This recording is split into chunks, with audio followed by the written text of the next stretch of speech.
Clear. We have a picture. I'm Commander Sims of the Sega Control Attack Team. SCAT Mission 230. 5 teenage girls have disappeared after spending the night at the old Lakeshore Winery house of Mr. and Mrs. Victor Martin and their children, Jeff and Sarah. Right now, another 5 girls are headed towards the Martins to spend the night. Your mission? Protect those girls from whatever happened to the last ones. Now listen up. Last night, one of our agents got into the house and found some kind of weird security system. Hidden cameras in almost every room and a series of traps. Our agent spliced an override into the security system, allowing you to have control of the cameras and the traps with this remote unit. Use the traps to capture anyone or anything that endangers the lives of those girls. But make sure you don't trap someone you should be protecting. One slight problem. The traps are protected with an access code. They won't work unless you enter the right code. Right now, the code is set to blue, and you have control of the traps. But anyone inside the house can change that code at any time. So pay close attention to what they're saying. Our override cable is here in hallway 1. If anyone disconnects it, you lose control. For good. This is my attack squad. And this is Kelly, one of my best undercover agents. She'll be arriving with the rest of the girls. I'm putting her life and the lives of those other girls in your hands, so don't even think of messing up. If you don't have the brains or the guts for this assignment, give the controls to someone who does. The girls should be pulling into the driveway. You're wasting time. Get over there now! Looks like you're not up to this mission. Breaking contact.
Crash and burn. First time, huh, rookie? Hey, listen, I hear they're putting you in with Ghost today. Now that's my main man. Greatest co-pilot to ever shoot the tubes. Give him your best stuff, and he'll keep you flying. Maybe all the way to Solar City, huh? Pilot Valgo to launch Tray 7. Valgo to launch Tray 7. Shoot time. I'm Falco. You'll be hearing from me.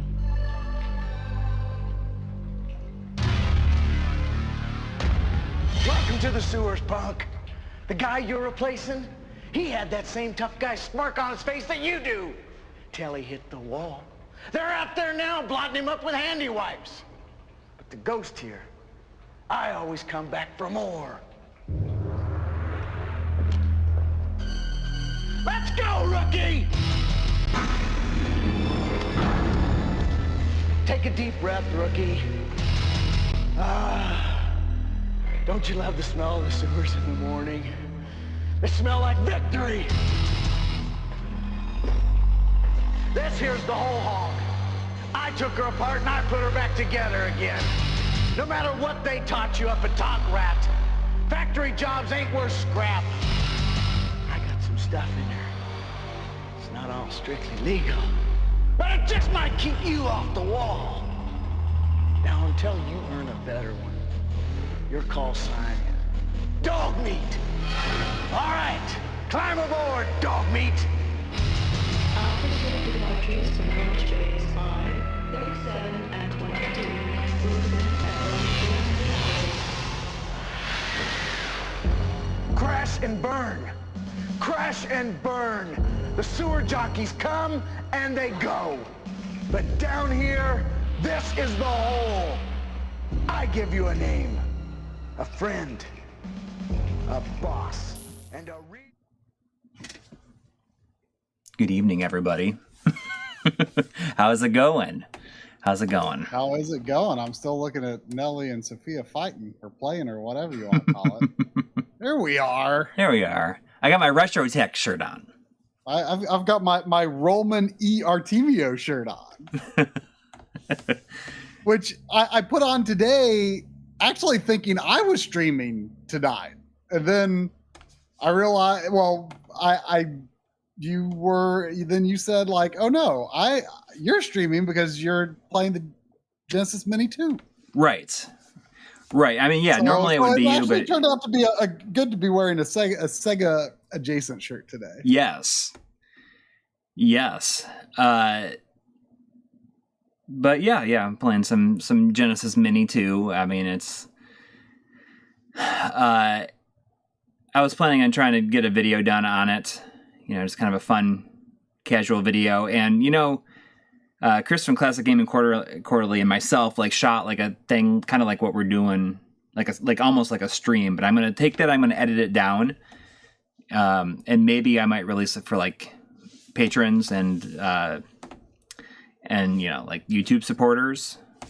But it's not going to be anything like... I mean, because you don't really think it's like...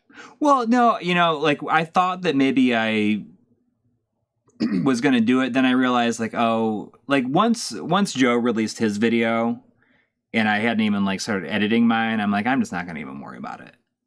I'd rather just do a stream and then like Chris and I recorded a thing and I'll just like release that out. And yeah, fair enough. The thing wasn't even on my mind at all this week, and I didn't think to check, and mine's still not come. I mean, it shipped a while back. You thought for sure I would have it like any day. Yeah, I'm surprised that it has not shown up. That's really weird. Usually, like stuff shipping from Amazon Japan, like shows up really quick. Yeah, but it technically was not Amazon Japan. Oh, it's not shipping from Amazon Japan? I mean, it shipped from Japan and it's Amazon, but I did not order it through Amazon Japan. I ordered it through Amazon, and it shipped from Japan, but it was not Amazon. Right, Japan. right. But I assumed that it would, because I mean, Joe did the same thing, and he got his like before I got this from Sega themselves. I'm just saying it was a different ordering process or system from what would normally be ordering from Amazon Japan, so it might not have shipped in the exact same way. Is all I'm saying. Right. But it did ship from Japan. The last I checked when you said you were streaming this, now I checked. I mean, mine entered Los Angeles airport, but the last time it was scanned was Thursday. So I don't know. That's weird because I feel like most people that probably ordered it have gotten it. I mean, there's people in the chat saying, "Oh, mine came in 4 days." I don't know. Either way, you know, like this was sent to me by Sega, which is like I was very surprised that even happened in the first place because just like the entire U.S. release for this like was pretty non-existent. It was almost like an afterthought, I think. And I don't know how well the Genesis Mini did here, but I know that it did exceptionally well in Japan, which is the main reason this was happening. And that's why I think they were really focused on that. But for like elsewhere in the world, they thought like, oh, we'll just like make a small batch of them with, you know, like the trimmings of a U.S. system. In a U.S. style box, but I mean, yes, there is different games on this one than there is on the Japanese one, but it felt like they didn't really want to spend the money, you know, to get like, you know, pay for like, you know, to get like equivalent games, I guess, like, you know, license like the Lunar. Right. So there's quite a difference in the game lineup, I assume. Yeah. I actually paid so little attention to it this time. Mm-hmm. So like almost everything that's going to be on is going to be a surprise for me. Yeah, well, that's what's kind of neat about this.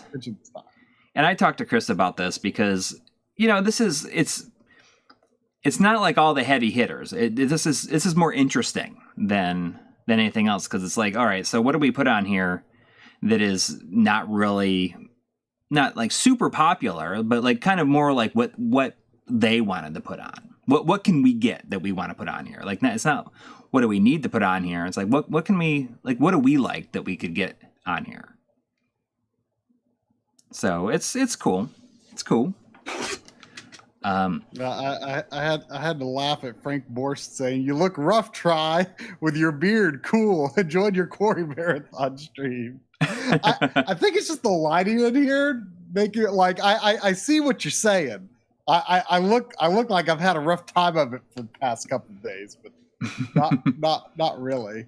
I don't prefer to shoot myself from this side either because of the way that the thin wispy hairs on the front of in the front go down.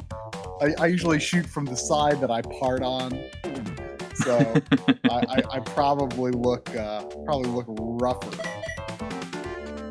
A little rougher in this lighting from this angle, but rest assured, I feel fine. You feel fine. All right. So you don't, like you said, you don't really know a lot of the stuff that's on here. I know basically nothing about what to expect from this. I mean, you told me that it actually seems to have some sort of interpolation. Yeah, but I'm not. The 256 wide games like definitely have shimmering. So either it's just like not interpolated enough to take advantage of that, or for there to be some visible shimmering in that, or it's just integer scaled only and like most of the games are 320 wide. Yeah, well, I mean, remember, most people do display 320, or most people, I think, prefer 320 pixel wide Genesis games to be square pixels. Mm-hmm. Even though, I understand why. I disagree with it though. See, it might not actually be interpolated looking at these settings, because I guarantee you they're just making it square pixels, which is technically incorrect, even though it corrects a lot of the artwork. But my philosophy is err on the side of how CRT would display it, which is often with, the classic is the skinny moon in Castlevania Bloodlines. So, what was the Skinny Moons thing? Who said Skinny Moons should be like a band name or something? Was that Dustin or Chris? I feel like it was. Oh, I don't know. Skinny I do Moons. not know. I'm gonna see if I can turn you up a little bit here. But anyway, but you said there's like some sort of like almost like a dither artifact. I mean, it's not like Bayonetta 3. No, but like certain colors, it looked like you said. Well, I saw something specifically in.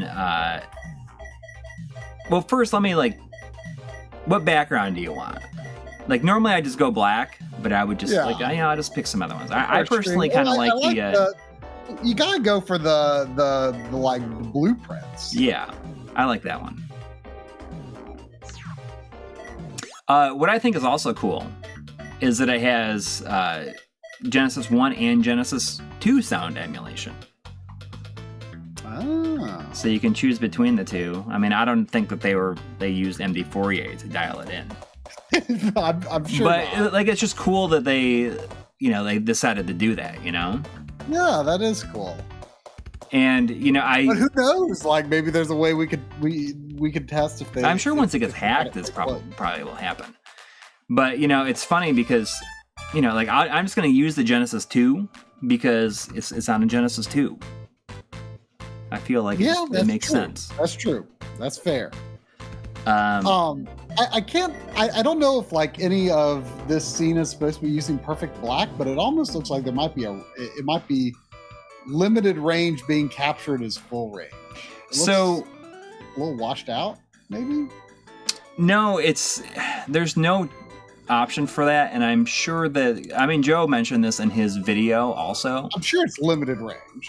No, but saying that yes, so it's limited range, and my capture card is set to limited range. It's just that he said that there's no perfect blacks on here, it's not correct. Interesting. So it's almost like it's like sub.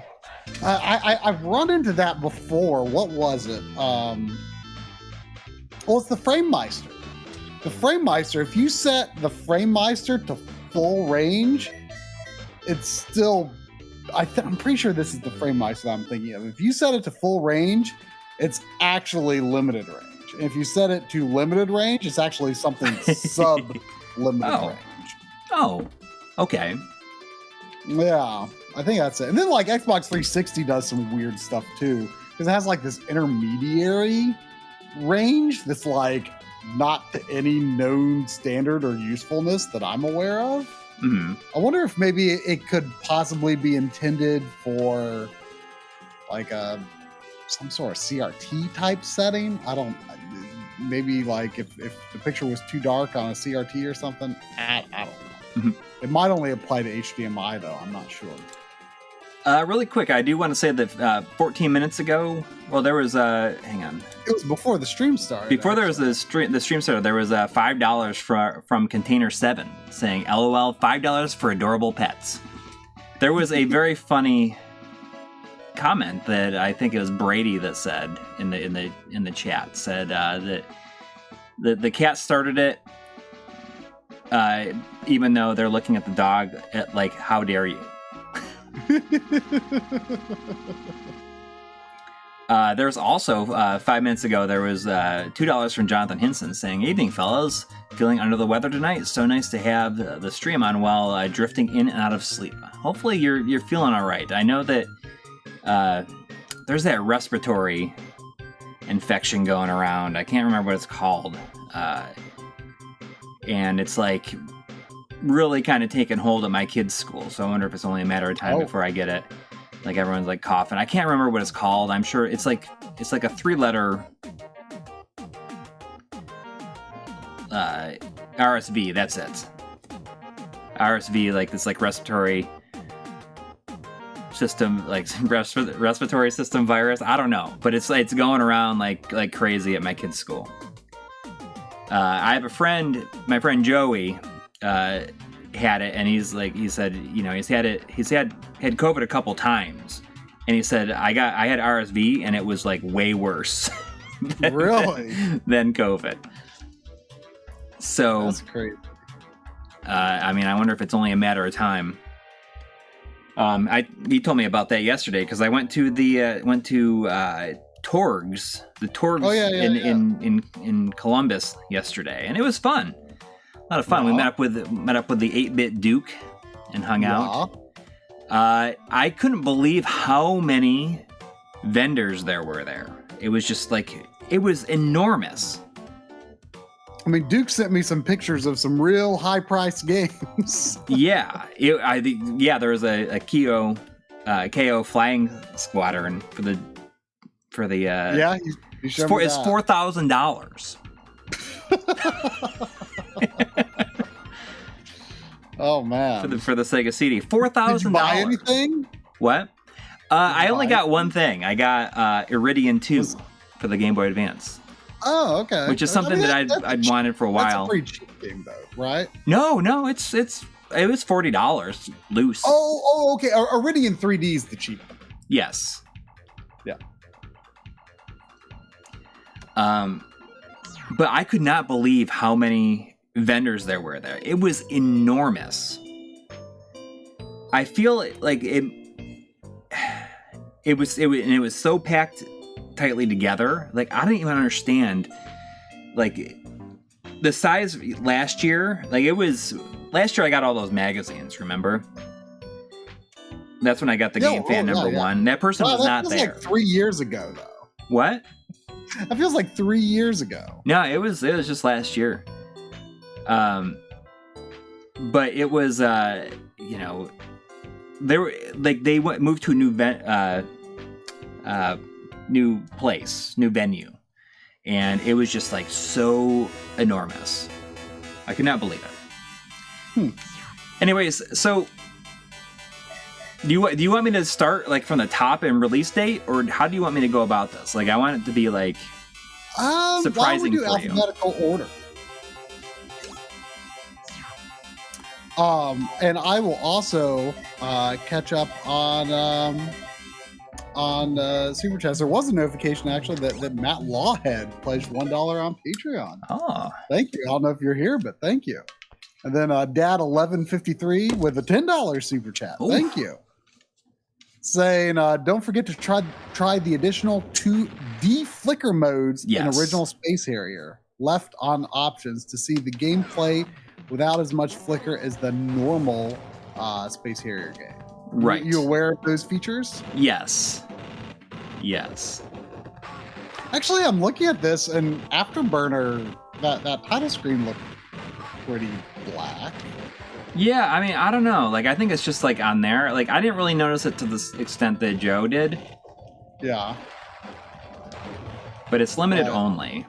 I mean, it's just going to be limited only because I think that a super close look. Yeah, I mean, like I didn't. There was also a $5 super chat from P. San Angelo. Thank you. Thank you. And is the price on the DE10 Nano for a Mister setup going to come down anytime soon?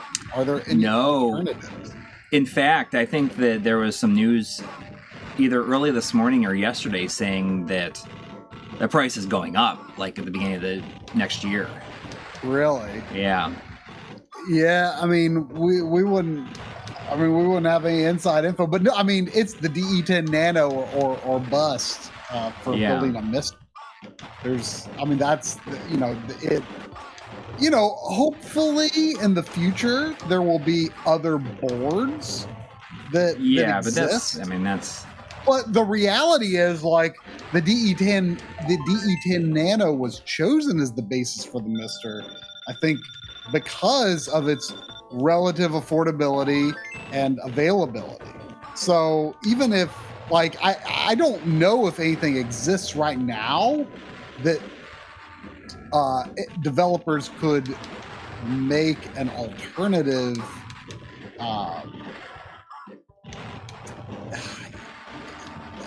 that would be any cheaper anyway. What is the price like right now? I have no idea. I just know that I saw a tweet saying that the prices were probably going to go up next year.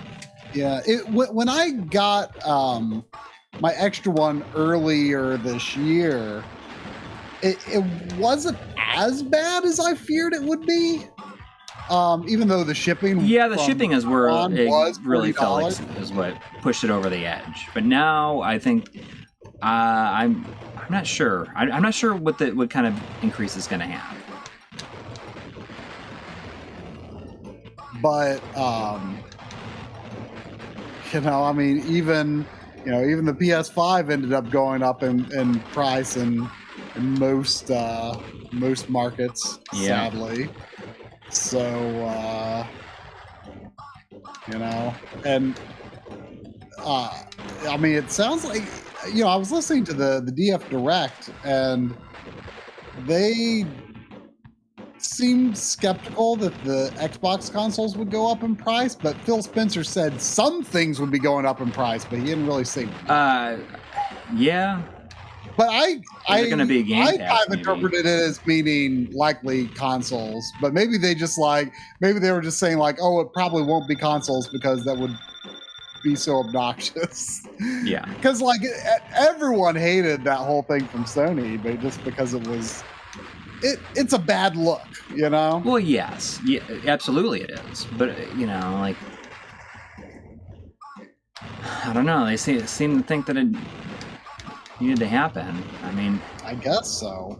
I certainly don't want game prices to go up. I mean, wasn't there a thing, like, someone shared with us recently, it might have been Sean Quinn that shared it recently, saying that like Microsoft is losing like $100 at least on each Xbox. Yeah. So they probably will just eat that loss instead of like having to. I've heard nothing about like Xbox revisions. Like there have been a ton of like minor PS5 revisions. I mean, maybe not a ton, but a good several. And I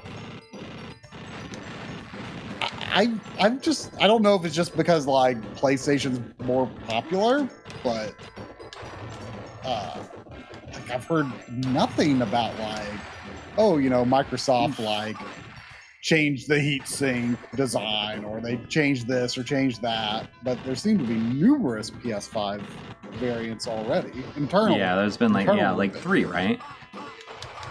Yeah, at least I think. So have you ever played this version of the game? I mean, like, I feel like you've never played Afterburner. Oh, I've played Afterburner in the arcade. Okay. I don't like it as much as Space Harrier. I prefer Space Harrier. Yeah. I mean, I feel like Afterburner just feels like too fast, I think. I could understand that. But I can't remember. I've surely tried the Genesis version at some point. Is this just Afterburner 1? That's Afterburner 2. I mean, it's the... Okay. In the arcade, 2 was like basically the same thing as 1, except for they like added the throttle and some extra stages. Or like they had like the actual Afterburner, I guess, like the speed. Replicant says there won't be Xbox revisions because of the Series S. It's because that system they could get as cheap a process as possible. Yeah, that is true, but I still think so it's hard. normal. Like, I mean, has from anyone the ever very died this much on a beginning, bonus stage? I mean, there are so many countless internal revisions of like basically every console. You might get, usually at least one revision a year, sometimes more.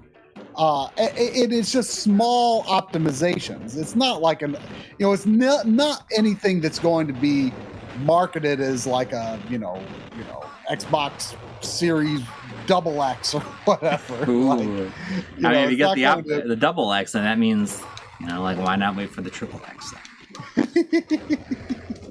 But it's not anything that's going to be. It includes BMX triple X as a pack-in, or result in a tangible improvement in, performance. Although, I mean, it is possible that they could have like the Moriko Switch, like where there are actually kind of some differences. It's minor, but. I don't think there will be like I mean, I think you're right. Like until, they introduce like a whole other, like much more powerful system, like there's not going to be an iteration on the Series X itself.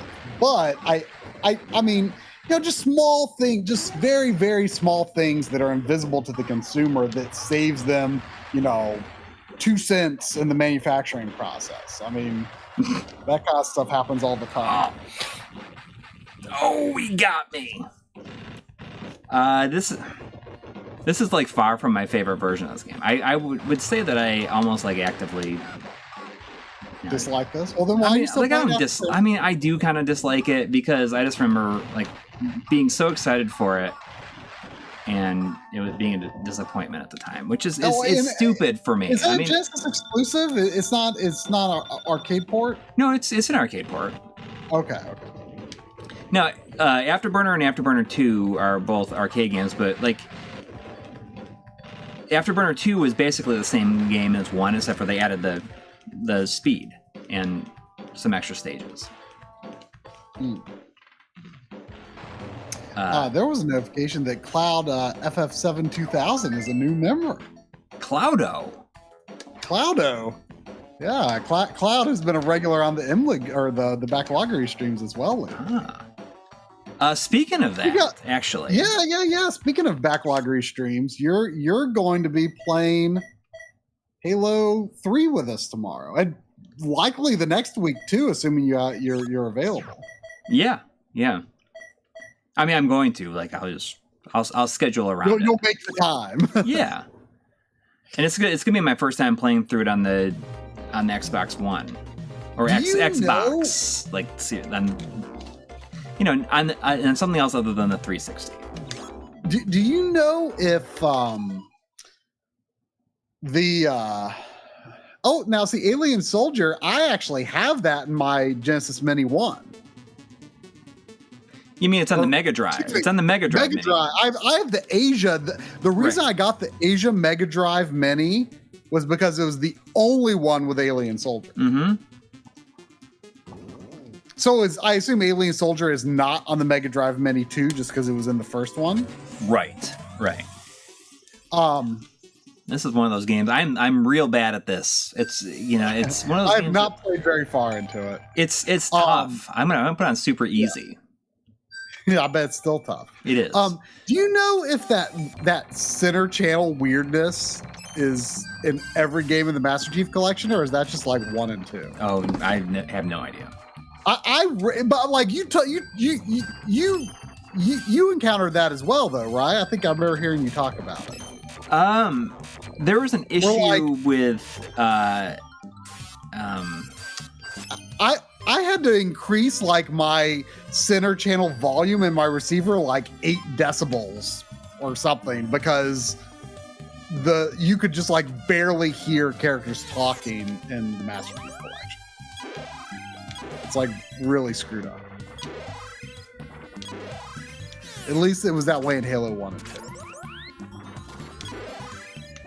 But I'll probably be playing in stereo just for capturing streaming easier. Oh, whoops. So the mode button goes into your menu here. So it's kind of nice that you can make game saves that way. Oh, cool. What about games that need the mode button? Probably none do. Well, I know that Golden Axe 2 is a game that would bug out if you had a 6 button, but they fixed that. Yeah, that makes sense. There was a $2 super chat from Joe Sean. Thank you. Saying, where can I find that other stream tomorrow? That's twitch.tv/backloggery. BACKLOGGERY. And I stream there every Monday from 7 p.m. Eastern Time to 11 p.m. And Coury is usually not there. It's usually me and Drumble, who's the owner of the Backloggery. And Coury will be joining us I haven't seen it for a long time because I really like Halo 3. I think Halo 3 is the best one. Mm-hmm. Yeah, and it'll probably take us 2 weeks. Like, unlike this stream where we typically like play something different every week, even if we didn't like finish the game that we started the previous week. On the Backloggery streams, we usually just play the same game week after week until it's finished. Let's try that again. If it's not a game that we can beat in a single week. Whoops. Yeah, that'll be 7 p.m. tomorrow, next week, and probably the next week, and who knows, maybe the next week if it takes long enough. But I feel like we managed to do Halo 2 in 2 streams, I think. Oh, does the counterforce like make it so I can block?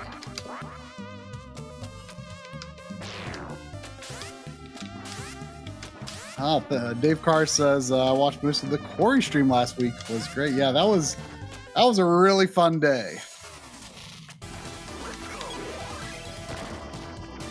I was looking forward to Halloween all week. I was not disappointed. That's cool. I mean, I know that you liked it a lot. I didn't watch too much of it. I just kind of stopped in for a little while. Like, I mean, it was a busy day for me anyways. Yeah, well, and, you know, it's good for when you play it that you don't get totally spoiled. Right. I missed one. It wasn't a super chat, so that's why I didn't see it. Sorry about that. 7 minutes ago, there was a $10 from Tony Escobar. Thank you. Saying, loving Lunar on the Mister. Disappointed not to see the other game on Genesis 2, but oh well. Plan to hand the Genesis 2 to one of my kids to give me on Christmas. I plan to be so surprised. Do you ever do anything like that with your kids? No. Like basically be like, oh, here can be the thing that you can give me. No. I don't feel like they need to. Like, they're so young at this point that they don't need to get me anything. Mm-hmm. I remember, like, when I was a kid, I don't know if they do this kind of thing anymore, but there was there was a gift shop. Oh yeah, at school, right? At school one day, yeah. Yeah, they still have that. They still do that kind of thing? Yeah. Yeah, I only remember it like one time specifically. All right. Like I remember buying my dad this I'm gonna move on because I can't be the first boss. on very easy. On super easy. Oh yeah. See, Atomic Runner is a game I've never played. This is gonna be the first time I've ever played it. Oh. So you didn't play with that thing you recorded with Chris the other day? I didn't play this one, no. I don't know anything about it. What were we talking about? Lost my train of thought. I don't remember. I lost mine too. Oh yeah, the Christmas shop. Oh yes, yeah. I'll put this on. The one thing I remember explicitly buying was like this little duck figure, and you like the wings are like a lid that you take off, and you like can put stuff inside it. And I can't remember if my dad still uses it. He might. He used it like just put like change and keys in for a long time.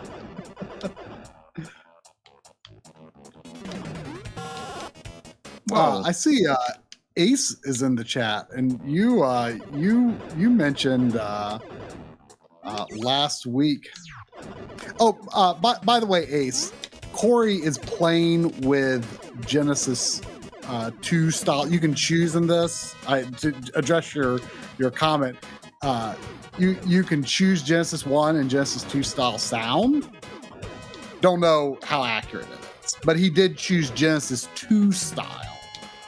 Just because it's the Genesis 2. So. This game has like really weird not controls. Not because of a preference or anything, but just why not?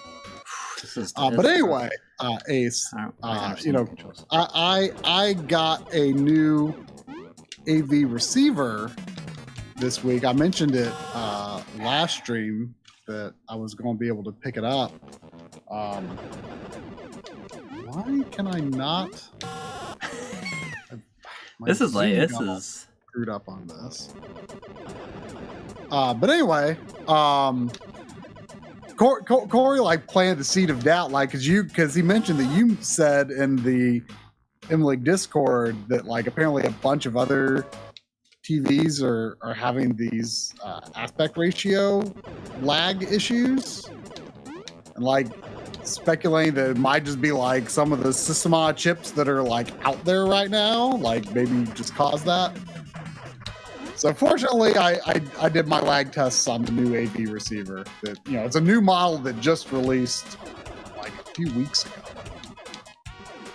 and luckily, I mean, I wouldn't have expected any lag like that. Yeah, but you wouldn't have expected because I'm just doing pass through. I'm just doing pass through to the TV for video.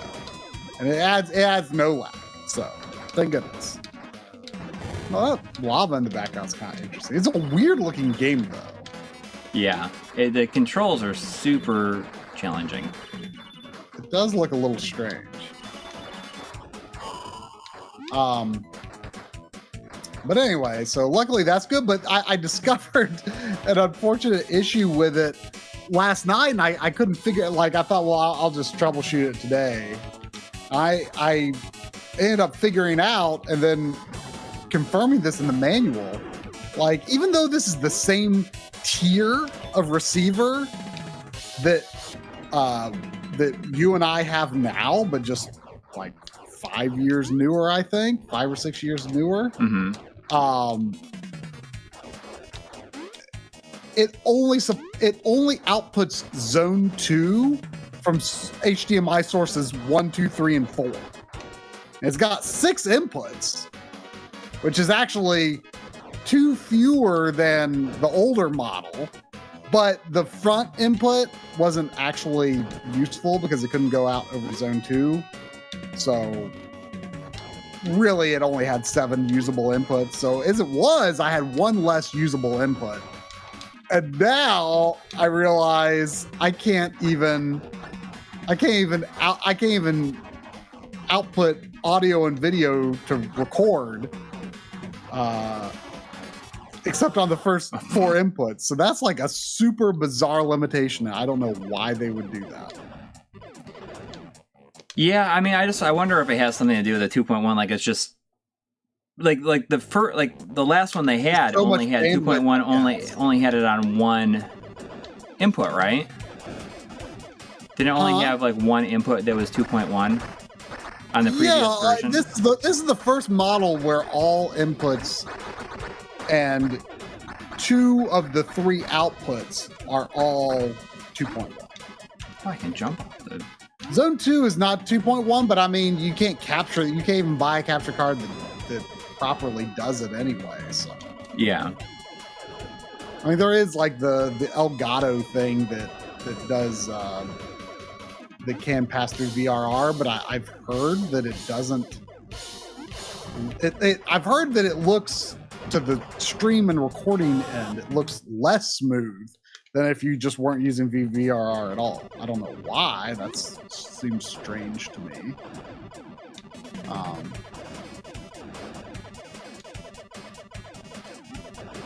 Hold on a second. There's a bunch of super chats, but I need to.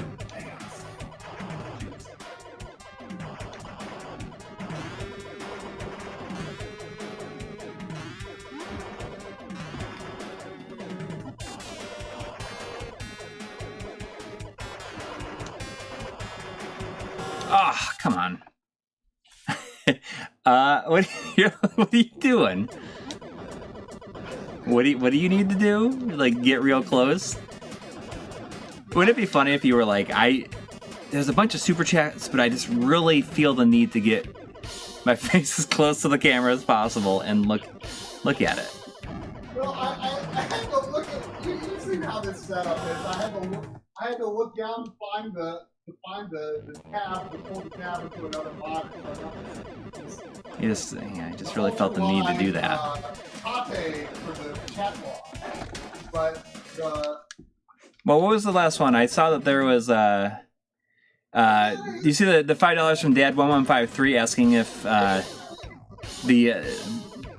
if I'm going to do a stream for the LE version of the Astro City Mini V. And as far as I know, that's not going to happen. I what? Why am I hearing myself? It's okay. I'm fixing things. Was it busted before? Well, either way, you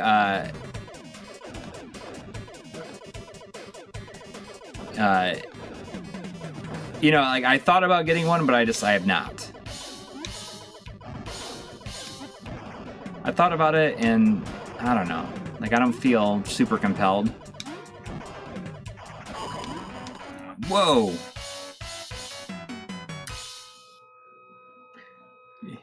Is it fixed? Yeah, the scaling was screwed up on my, for some reason, my magnification wasn't working. But I can't believe it. You're amazing. Thank you. So what is this? Isn't I feel like it's called Chelnov, like in like the Japanese version is called Chelnov. Okay. But here it's called Atomic Runner. See, okay, this is one of those games that I would never imagine being on here ever. You know what I mean? It just seems like a weird choice, but it's pretty cool. Is it a Genesis exclusive or is it like an arcade? It's an arcade game. So did you read that, Dad? 1111? Yes, yeah, asking if I'm gonna do a stream with the Astro City Mini V, the vertical one, and like I don't have any plans to buy one. I mean, I thought about it, but then I think about how much I played my other one, which is like I haven't, since that's just stream essentially. Well, have your kids tried it? No.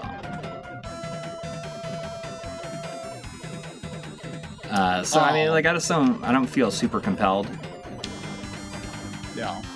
But we'll see. We'll see. I mean, I could change my mind maybe, but really, it just stay in the box. I mean, that's what like a lot of these mini systems. I think the mini systems are just like are cool to like to just like have or collect. Yeah. But I'm like the chances of me just being like, hey, I'm gonna bust this out and play it. Yeah, it's like is like close to zero. I mean, the main context I see it as being useful is like just like set it up for like a family gathering or something like that. Right. You know?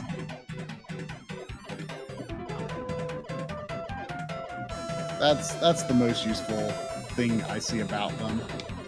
Other than, yeah, they look. I mean, like I said though, I mean, what makes this one so interesting is that it's just like random games like this. You know, just the fact that this is included in here is pretty cool. Yeah, it's very surprising. There was I hope I don't mess up the name too badly here, a 65 pesos from Jorge Velarde. Thank you. Thank you very much. Saying, I already have Genesis Mini 1, and I have 100 DLOs? Am I reading that right? 100. $100. Oh. $100. Which one do you recommend I get? Genesis Mini 2 or PC Engine Mini? Well, if you have a Genesis Mini 1, I'd say get the PC Engine. Just because, you know. Yeah, probably. I mean, but you know, like, do you have a sense of which one you think is the stronger lineup? I mean, the Genesis Mini 2 seems to be more like maybe a weird lineup. Yeah, well, that's the interesting thing about it. I mean, when you think about it, this is the first sequel mini system. Yeah. You know, a lot of times, like, the mini systems have just been, these are the most popular games that people want on it. Mm-hmm. And what is interesting about this is it's just like a lot of outside the box things, right? That you wouldn't expect, right? But if you don't have like a good way to play some of those PC Engine games, then I would say that would be the more useful thing to get. Yes. Although I don't know the extent to which the controllers could possibly be used, like on PC or Mister. If they can, the Genesis 2, the 6-button controller is probably pretty useful. But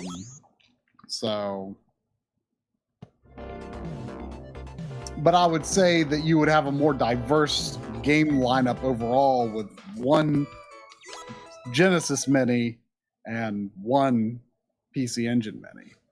Yeah. I do like the controller with this.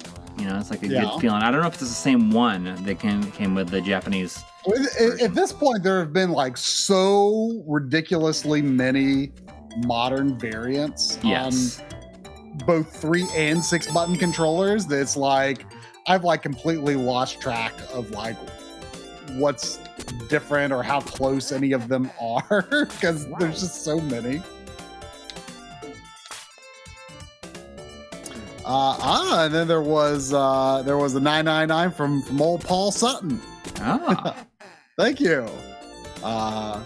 Which I did see you comment that some of those Puyo games and the B-roll may have been a little some that crossed your path before.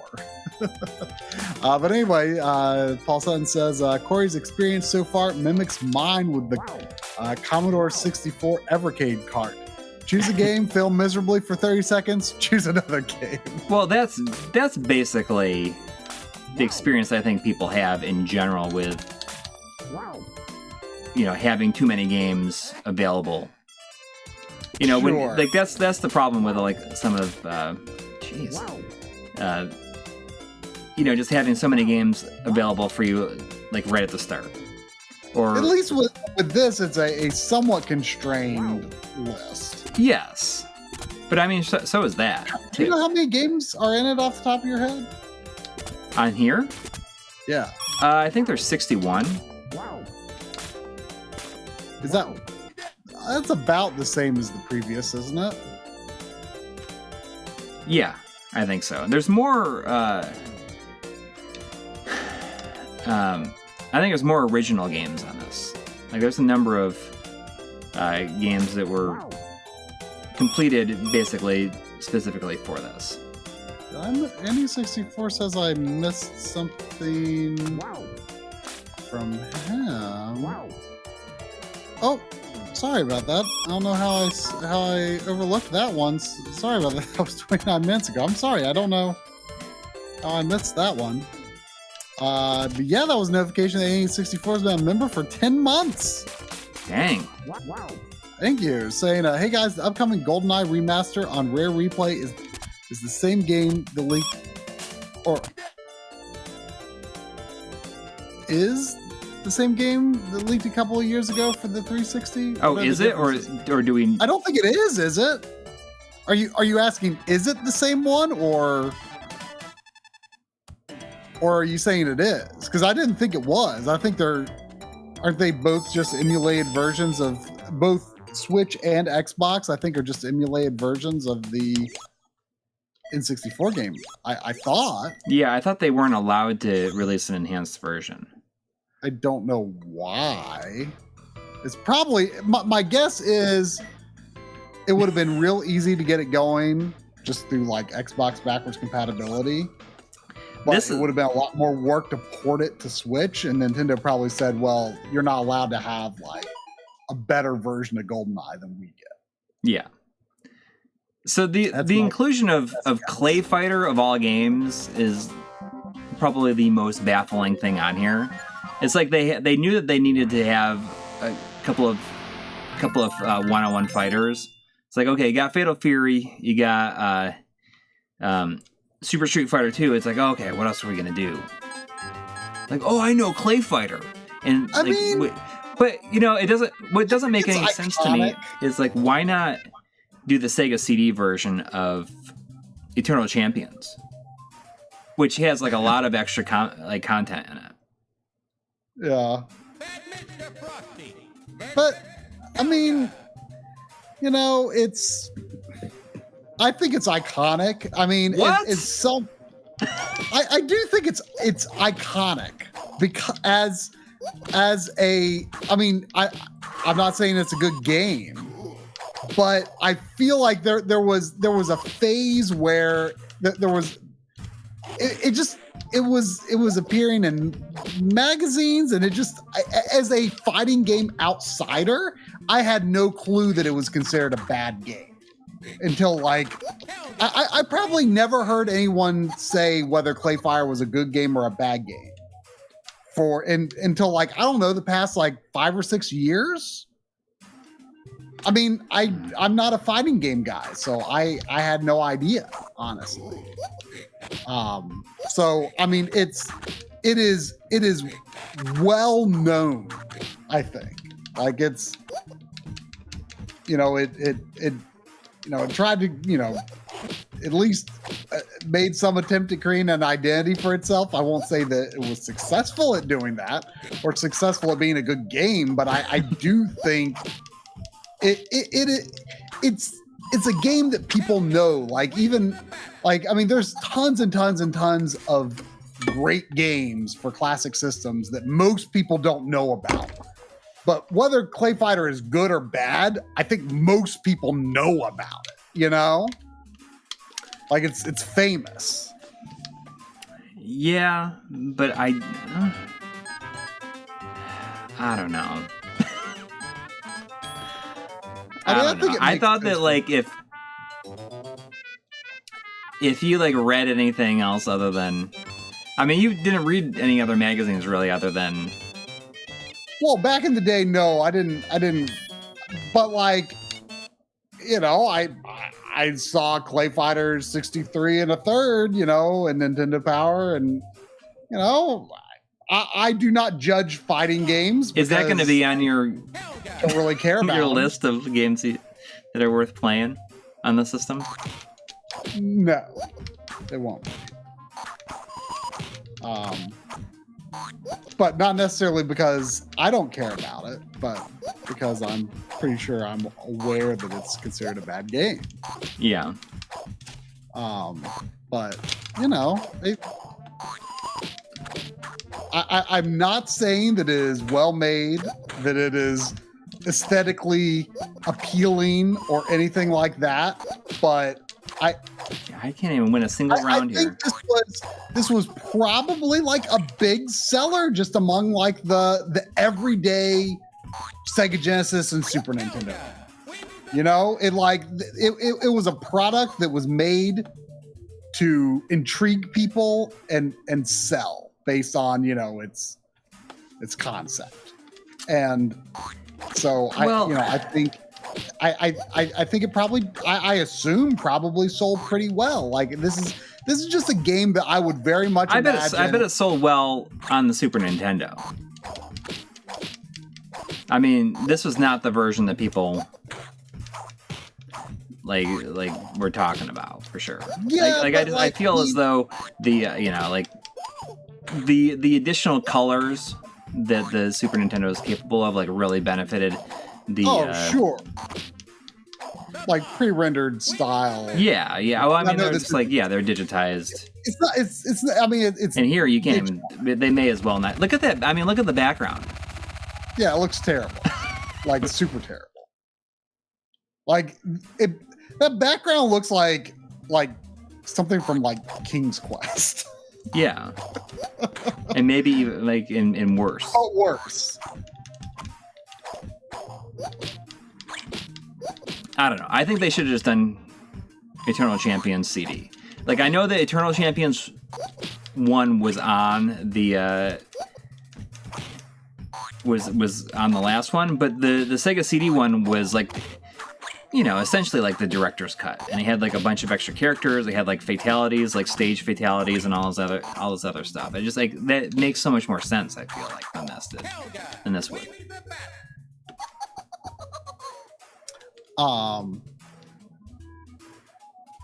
Oops. Oh, we're not mocking King's Quest. We're just saying that like that background. Like when King's Quest came out, like 84.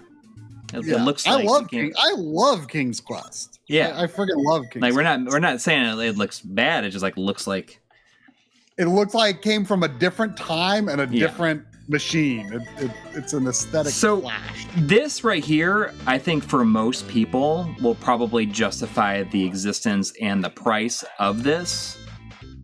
Like if you want to play legally, if you want to play this game, like this is well worth the price. I mean, the game is like what, like $1,000 now, maybe more. Probably. I mean, the Japanese version's not that expensive. Not the last time I looked. I have the Japanese version, but like this is like such a good looking game. Although I hear a lot of people say like once they dig into it, they don't like it that much. But I've not played more than 10 or 15 minutes of it, but it looks so good. Like just smoothness of the animation, it's like so Zelda looking. There was a $5 super chat from Nana Cheesecake. That's a great name. Love that name. Delicious. Saying, delicious. There you go. Said, been watching your channel for years. I finally took the leap into some RGB scaling. Loving the RetroTink 5X thanks to YouTube. Love your passion. Oh, thank you so much. Thank you. Yeah, I mean, RetroTink, it's a game changer for you for sure. It's definitely delicious. Center of my upscaling endeavors these days.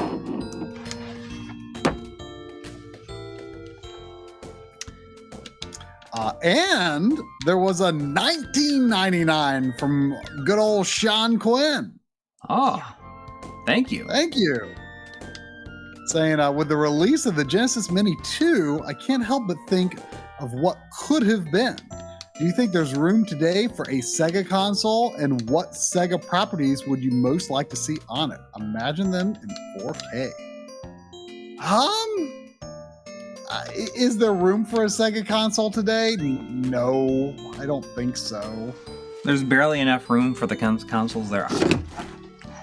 Yeah, I mean, as it is, Nintendo kind of knocked this thing off the. Huh? I like kicked the cord for the Genesis Mini and pulled it off of my desk, and almost. Is it short? No, it's a long cable. I just was adjusting my leg, and it caught on it. And I was like, "Ooh, I thought it was going. I thought it was going off the edge." But yeah, I mean, they could maybe try to compete with the Switch, but I think that the Steam Deck already does that. I mean, maybe they could make a Switch-powered system that wasn't portable. I guess that would be the sensible way to try competing with the Switch. I don't know. To make something more cost-effective. But I don't think it really makes sense. But supposing it happened and somehow managed to be successful and find its own market, I mean, what things would I like to see on it? Maybe cool if they made it unique in other ways, such as, for example, what if you had a cool way to play light gun style games or arcade style racing games on it? Offer something, not necessarily like the Wii, but it'd be interesting if there was a way to play House of the Dead or something like that on it in a really cool way, like an all new House of the Dead style game.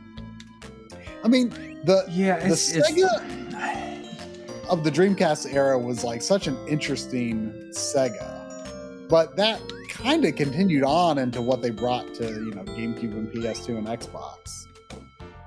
So I mean, I don't think it makes a lot of sense, but it would be neat to maybe see some weird things that the other consoles aren't doing, maybe. Just kind of... I just can't think of how much of a loss it would be for everybody else that has other systems, though. Yeah, absolutely. It would be...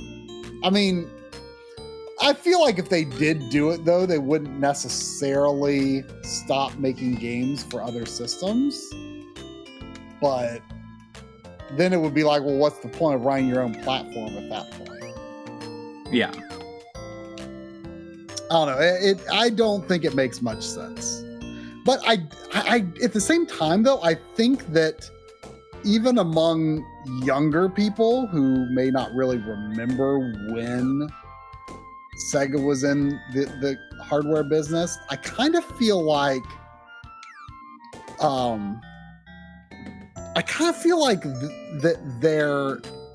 the time they spent in the console business has kind of elevated their profile in a way that still benefits them, if that makes sense. I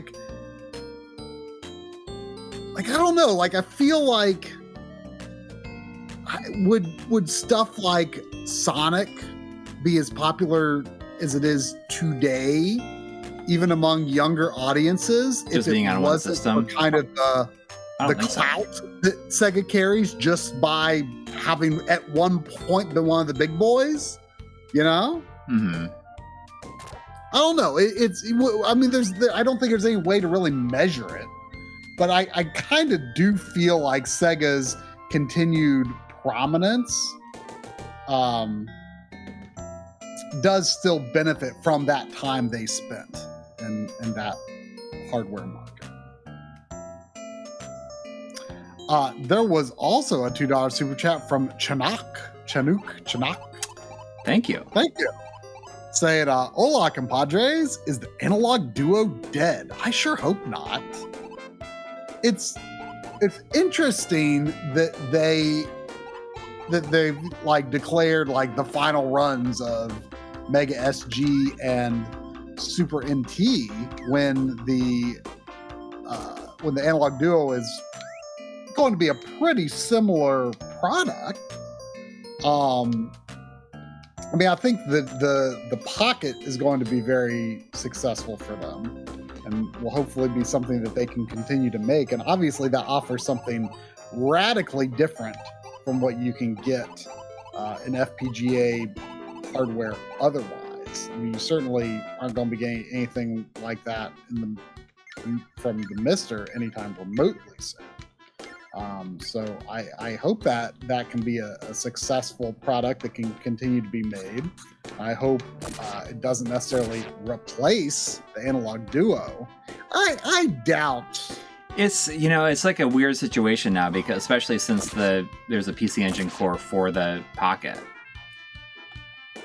Yeah, well, and they're still, I assume, planning to make a HuCard card adapter. Yeah, well, you can pre-order it now. And I really want one of those for sure. Mm-hmm. But I don't think it's dead. But it is shocking how long it's been since there's been an update. But maybe they're going to take pre-orders closer to the time that they're ready to ship it. Maybe they kind of delayed it just on the hopes that, parts shortages would clear up a bit. Although, just like we were saying earlier with the D10 Nano, I mean, it seems like the price is going up. So, It's complicated. I guarantee they will delay it at least a year. Well, I'm sure it's delayed beyond their original projection anyway. Yeah, well, they said 2022. Wait, wasn't it pre-pandemic when they announced it? No, it was during early days though. Oh, was it? Okay. Yeah, I am looking forward to that because I love the idea of fresh, brand new CDs devices that can play like my original authentic discs that I own, because I'm definitely worried about the ability to play real discs. You just by saying fresh ideas, you just gave me a new idea for my soundboard. Oh. That I think I really need a soundboard sound of voice of the butcher from Diablo saying, "Ah, fresh meat." So I just had to write that down so I didn't forget. I was actually thinking about this earlier today. Like, I want a Stream Deck, but I feel like it's not useful to me unless it's wireless. I can understand that. Well, this might make it more useful for you if you, even though it doesn't make it wireless, but they recently added it, they incorporated it into basic, true OBS functionality. And you can, through the use of the Stream Deck, set up a button that starts recording for 5 minutes and stops, waits 10 minutes, starts recording for 5 minutes. You can make your own interval recording directly on there without having to make any other settings. You can just have it. Is that a built-in macro or it is a built-in macro for it now? Yes. I had to create the macro for it, but the ability to make that macro is built-in natively. Okay. That's really cool. I have one that what do I have? I have one that will record for 5 minutes, stop for 10 minutes, record for another 5 minutes, and that's all using OBS's pause. You can make it so that I had it set up so that it uses OBS's pause functionality, so it'll record for 5 minutes, pause for 10 minutes, then record for 5 minutes, so that it makes a 20, or I think I have it set to make a 30-minute file that is made up of 6 segments of 5 minutes. Interesting. But you can do that. I want to record for 2 minutes every 5 minutes. Is it USB-C? It's USB-C into USB-A, yes. Okay. I guess what I could do is I could have a short USB cable with where I would leave it. The one that it comes with is pretty big. It's pretty long, Well, yeah, but I would need like an ultra long. Yeah. Like to have it here at the couch, but I don't want that cable run all the time. So what I would do would be I would get a long cable and I would just then like coil it up and like hide it under the furniture and then pull it out as needed. Yeah. But like I wish there was a wireless one. Like there is software called I've tried it called what is it? It's Touch Portal, I think, something like that. They do have something like that, but there is a wireless version of the Stream Deck that will copy. I mean, it's like a subscription thing. You you pay Elgato like $20 a year for it, but you can use it right on your phone. It's like it'll mimic your Stream Deck setup. But you have to have a Stream Deck to use that? You know, I don't think you do. You might be able to just use the app by itself. But like Touch Portal, like it's very spotty on like whether it actually will connect to OBS or not. And so it's not been very useful to me. I mean, it was cool when it worked, but like I can't get it to work anymore. So I mean, it would definitely be cool to be able to use it on just a phone or something. Right. But you'd also be able to use it to do stuff like this. That's good. Yeah, I know. But if I'll have to look into that phone app version, because I mean, I don't know, $20 a year? That doesn't seem that bad. I mean, that seems worth it. Yeah. The way that I don't stream at a desk, I mean, I could easily do it upstairs, but down here I wouldn't be able to do it as easily without wireless capability. I mean, I guess I could like buy one for upstairs and then like duplicate it on the phone for downstairs use, but I don't know if it would function well that way. So you see those clouds? Look, check it out. This game's got Bayonetta 3 clouds. Oh yeah, look at that. Did you beat the game yet? I finished it yesterday, yeah. Did you like it overall? I mean, I thought it was pretty good. I feel like it was like a little bit too long. Like the levels were a little bit too long. Yeah. Some of them were like darn near an hour long. Wow. There was also a $9.99 super chat. Oh, thank you. T-Soul. Thank you. Saying, thank you both for the excellent content. Been watching for a few years now. Cannot wait for the games we played in 2022 to close out the holidays. Yeah. You know, I have a compilation of a marathon of like all the ones we've done previously, and I think I'm going to release it. I was thinking about releasing it maybe tomorrow. Especially like, I mean, unless your video that you've been working on. No, because like my script is like ready to shoot, or almost ready to shoot, but then like I'm dead. I ended up spending all weekend like trying to solve like stream audio issues that have been a problem for a long time, and I'm like it was really because I got my new receiver and like I set that up, and that was, you know, aside from that weird thing with the I'd like to keep on playing this, but I'm not gonna output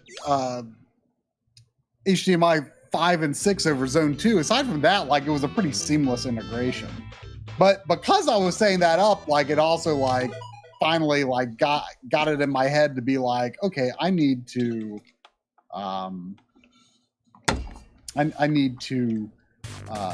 like solve some of these stream audio issues. So I did. I'm still in progress on it upstairs, but I've got things pretty solved downstairs. So that's Have you played Desert Strike before? don't think so. Is this the same game that you and John played on like 3DO and PS1, or is this something? No, there is sequels to this. This is the sequel. that a There's sequel like What I'm talking Jungle about? Strike, Urban Strike. Okay. This game is really good. What my favorite part about it is the way that this missile on the option screen like curves around the corners. It's kind of bizarre. But it's kind of awesome, right? It is kind of awesome, but it's super bizarre. It's almost like, you know, they said, you know, this makes no sense that this would be like for this to be on here, but like I just want to do it. Like I know how to do it. Someone knows how to do it. So I think it's actually just traveling straight, and it's hitting like a bend in space time. It just makes it look like it's turning. It's like super high level physics stuff going on here. oh, we gotta go with Lieutenant Dave Eric, or Mr. D is my co-pilot. Gotta get Mr. D in the cockpit with me.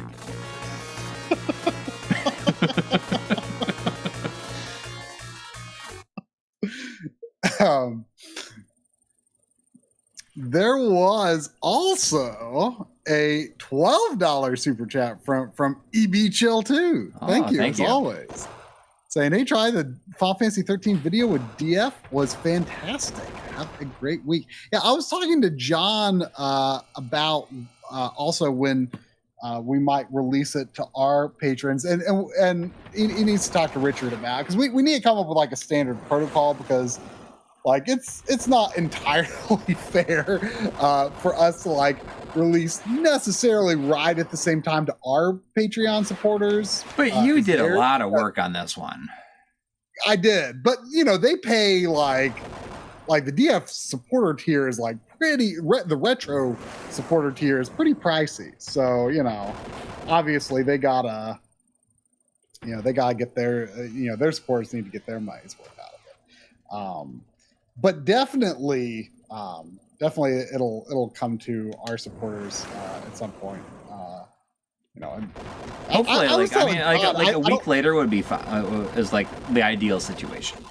Yeah, but we don't like, we just, we haven't gotten clarification from Richard on it yet, so we can't say for sure when it'll come to ours. But yeah, thanks for watching and enjoying that. That was a fun project. It's I think pretty comprehensive of the complete FF13 trilogy. Yeah, and John and I we decided on like the subject for the next one today, so we'll be starting on that soon. Yep, it's not an RPG, so it's not an RPG. It won't be nearly as difficult in some regards, anyway. Oh, you know what it is, though, right? I do know what it is. Yeah, he was actually, we probably shouldn't say publicly, but he was saying in the DF Retro supporter Discord earlier today, he spilled the beans on what's going on. Oh, cool. Oh, let's try that. I tried to pick it up. Maybe I don't have any room left in here. There was a couple. There was a $5 super chat from DT Playthroughs. Thank you. Awesome. Saying, who had the best light gun game? Light gun name? Sega Minister, Konami Justifier, or Cabela's Fearmaster? I've never even heard of that. Well, the Fearmaster's got to be the shotgun, right? I mean, like the Fearmaster, like I feel like that's a pretty good name. I've never heard that before, and it's just too bad that it's only used with Cabela. I assume like the Deer Hunter. Yeah. And, I feel like Konami Justifier is. Can I save him this dude? He's probably the best name. Underoos. Let's try the power But station. but I also kind of have a soft spot for the simplicity of the Zapper name. And What about the light? I like the light phaser. the Gun Con. Yeah, you know? Gun Con is probably my favorite. I'm gonna say. I mean, Although that's also my favorite. What home.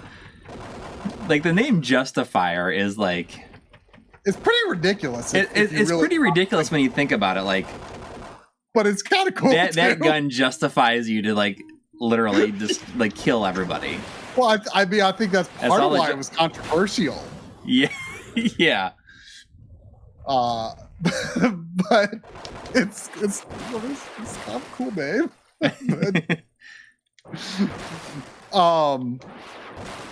He also said that Sega Genesis Mini 3 better have Toe Jam and Earl ready aim tomatoes. That's the whatchamacallit. It's like the Menacer game. Wait, there's a Toe Jam and Earl light gun game on Genesis? It's probably on that. It's probably not like it's a standalone game. It's probably the. Jeez. These missiles. I am Dang. not aware of the existence of this. I got. Is it on the? It might be like on the 6 game include like the cartridge that came with it had 6 games on it. Ready aim tomatoes. Toe Jam and Earl wiki. Ready aim tomates. Ready aim tomatoes was a Toe Jam and Earl themed mini game. It was part of the Menacer 6-game cartridge for use with the Sega Menacer light gun. So I didn't know that there's like they literally have a 6-game mini game thing. Oh yeah, just like Super Scope 6. Yeah, well, I mean that's the reason the Menacer even existed. You know what I think is like I had no idea that because like you see the like Super Scope 6 is like one of the most common Super Nintendo games. Like there's just so many copies of it out there for whatever reason, which is weird really when you think like it was probably like it couldn't have been for sale in any way other than with Super Scope. But there's just a ton of cartridges just on shelves out there. I can't think of having ever seen the Menacer cartridge. Like I as a Nintendo guy, I feel like the Menacer is like, even though the Super Scope tends to be the butt of the joke a lot of the times, the Menacer's worse. Yeah, you're probably right. It doesn't have a lot of games. Like I feel like it's I just feel like the Menacer is not iconic at all, and the Super Scope is. Even though, like, it does seem like it's the butt of the joke a lot of times. I mean, that's why I made that video. Was I was like, you know, let's take a look at this this thing for myself. You know? Yeah. But we're gonna play some Devi in Peace. So this is like, man, there's some stuff that I just don't know anything. No, this about. is this is a new game. It was what? It was lost, I think, or never finished, and they finished it. Oh. Interesting. This game never saw the light of day until now, when Taro and Hanako get turned into paddles. It's up to you to save the Angel P while dodging the demonic Devi's attacks. Wow, those are some character designs on that cover for sure. Yeah. It's completely in Japanese. you see that guy? Look at you! It's got like a naked angel. Look at him, and it's. I need to reset the game because I gotta see. Oh my god! I gotta see this character. It's just like he's naked. He's just got these 2 little like single pixel nipples, red nipples going on. What? Look at this. It's it's disconcerting. Yeah, just naked, but it's like, oh, you know. Let's give them single pixel bright red nipples. I think they're quad pixels. Yeah.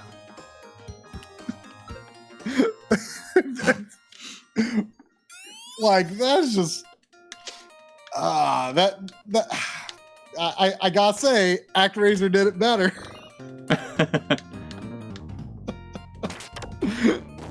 Oh, do I gotta hit him sideways here? Oh, I see. That's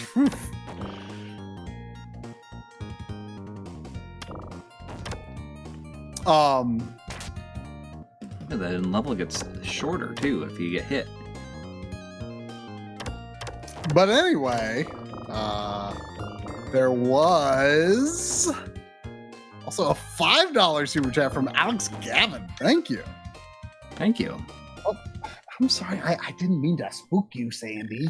Come up here. I didn't mean to spook you. Sandy was falling Santa's asleep at my feet getting spooked out by the angel's nips. Sandy's like, what were they thinking? There was, but anyway, there was $5 super chat from Alex Gavin. Thank you. Thank you. Saying, good Sunday, gents. What did you think of Voila, Coury? Or, to me, playing as her is probably a serious downgrade. It's keeping me from finishing the game. Oh, was this I was aware that there is another playable character in Bayonetta. Yes. I didn't know the character's name. Is it Voila? Is that how you say it? No, Viola. Viola, okay. I liked her. I liked like her music that plays, and I like that she like plays differently. So what's kind of interesting is like she doesn't have like a witch time dodge. You know, it doesn't activate. Instead, it's like you can block, you can parry and activate witch time. So it's almost like Revengeance-esque. Which is, obviously another Platinum game. Whew! How do I... Come on. I gotta do them both at the same time here? That seems like... Come on. This feels like really... really... hard to follow. Do you move one of them with the face buttons and one with the D-pad? Yeah.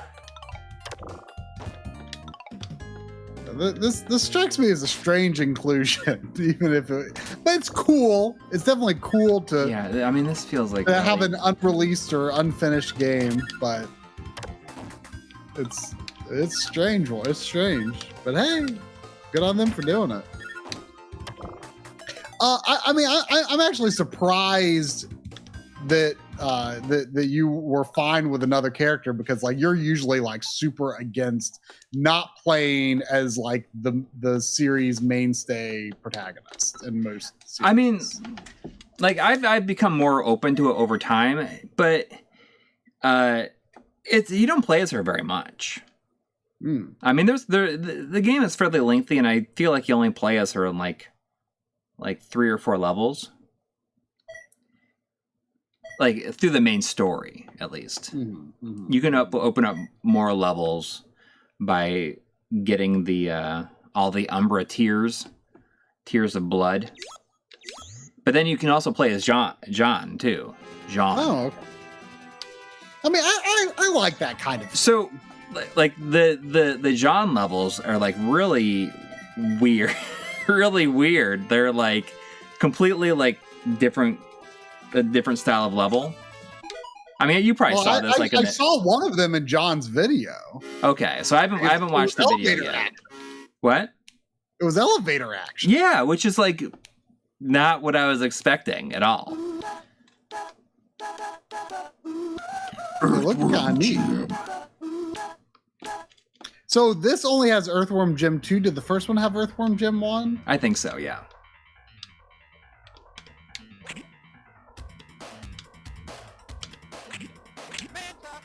I'm not a fan of Earthworm Jim. Like I gotta say, like, not a lot of things that we've encountered thus far in our alphabetical list has like really got me excited. like Crusader of Sentient English, very cool. Alien Soldier, very cool, but I already had it because I got the Asian Mega Drive Mini. Yeah. But like, there's a, I mean, but I at the same time, I do applaud them for making some strange choices. Not that Earthworm. Well, that's the interesting thing about it. Like that is the strange choices to people who already have access to everything anyway, and through Mister and flashcards and stuff, like the strange choices, the more unique curation is in some ways what makes a product like this kind of interesting. Yeah, but like probably Bob did a stream where he was doing a lag test, and it has like between like 3 to 5 frames of lag, but I don't remember exactly what it was. It might have been like 3 frames like consistently. Like that was the big difference that he noticed between this one and the last one, is the fact that the lag is like consistent in this. It's always the same. And the last one changed a lot, like changed often. See, that doesn't sound that bad to me in that case. No, exactly. Use the pig.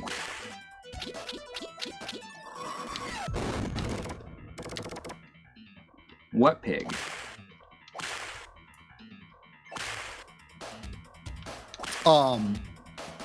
There was also a $5 super chat from Eric Reimers. Thank you. Saying, my wife is working in the next room and says one of y'all sounds like Tom Hanks. Which one do you think it is?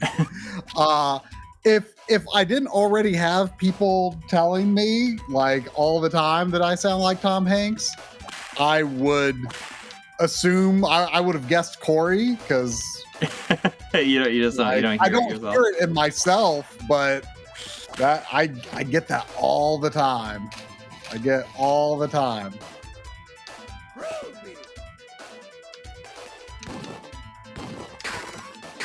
Do you think that the right way, like am I bursting someone's bubble if or not, if when they say I just figured out who you sound like, and then if I just like get ahead of them and say Tom Hanks, like, do you think it's more fun for them to say Tom Hanks? No, probably not. Anymore. Do you think it's more fun or less fun if I like already, if I say and acknowledge what it is before they even say it? It doesn't really even matter. I guess not. I'm just thinking, what like are they just gonna be like, oh? Because I do that. I do that with it, because it's happened in that way several times where it's like, you know who you sound like, or I just figured out who you sound like. That's enough of that. I'm just like Tom Hanks. Yeah.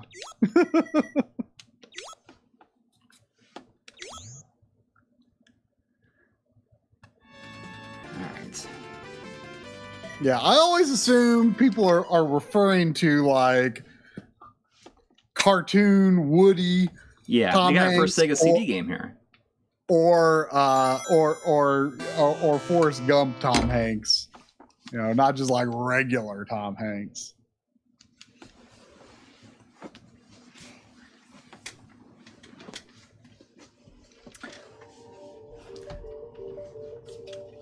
The soundtrack on this is pretty There's good. A snake in my boot.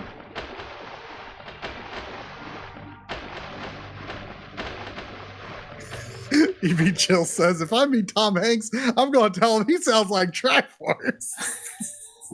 He's gonna be like, who? He's like, oh, he'll say, oh, I get that all the time. What if he says like, what if he said to Tom Hanks, like, you know who you sound like? And he's like, oh, try from My Life in Gaming, right? Yeah, that'd be pretty funny, wouldn't it, Sam?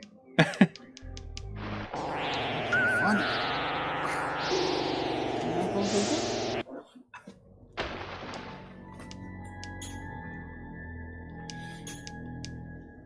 The music is so good in this version. Is this Echo 1 or 2? This has both of them on it. But so you're playing Echo 1, I guess, yeah. Since we're alphabetic. I'm pretty sure I got both the first and second on Sega CD, I think. Or maybe it was just the first. I think I got both. Let me check. Because I was surprised they weren't that expensive. Yeah, they're pretty common. In my local shop, I was like, oh. Because you know what? I feel like you don't see the cartridge versions like that often. See, I had the first one on cartridge. And I have this one. I don't have either on cartridge. Sega CD stuff. Yeah, I have Echo the Dolphin, and Echo Tides of Time. Then I guess there's Echo Junior, right? Yeah. Well, you don't have what is it? Echo Defender of the Future, which is like the PS2 one, or it was on the Dreamcast and PS2. Oh yeah, I don't even really know what that one looks like. I knew there was a Dreamcast one.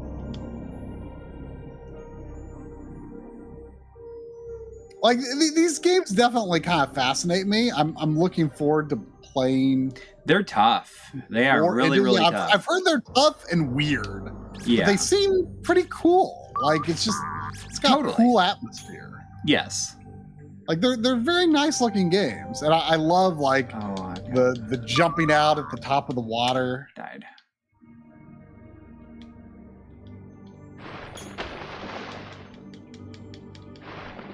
I always love the animation. Oh, Sega Dream says the Sega CD version added checkpoints.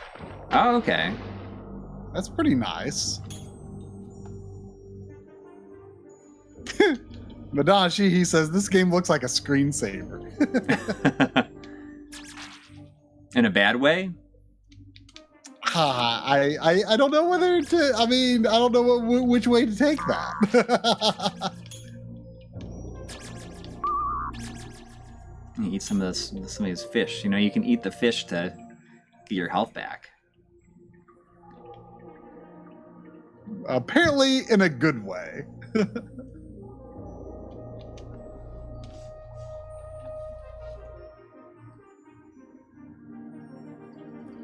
Eat that fish. Eat it! Did I miss something? So I was saying in the Discord earlier, I went to the gym today. Huh? I'm making an effort to like start going to the gym again. Okay. And I went to the gym for the first time in 979 days. Oh. I went in there and I said, "Oh, I haven't been here in a long time." And the girl was like, "It's been 979 days." Wow, you got it just under 1,000. I know. That's what I said. I said, "At least it's under 1,000." I don't know how I missed these. Because I was just looking at this screen. I don't know why I wasn't scrolled up, but I'm sorry. There were a couple that came in 16 minutes ago. So let me catch up on those. Sorry about that. From $5 super chat from Johnny the Whiz Kid. Thank you.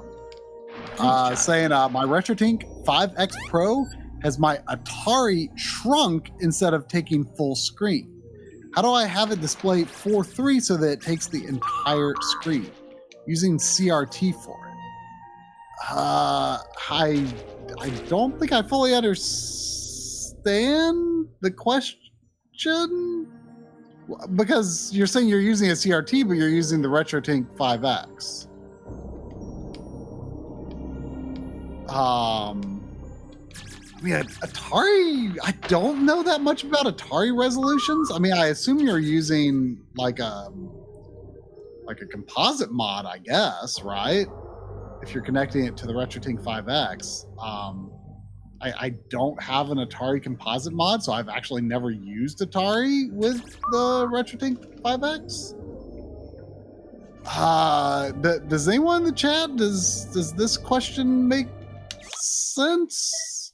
You can do save states in Sega CD games. That's pretty cool. For some reason, I thought like that might not be possible.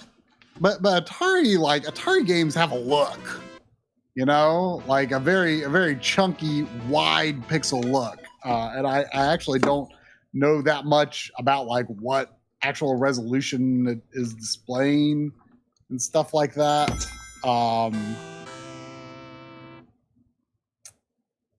But you know, the RetroTink does have, if you dig into the settings, it does have options for like manually resizing vertically and horizontally. So I would recommend looking into that.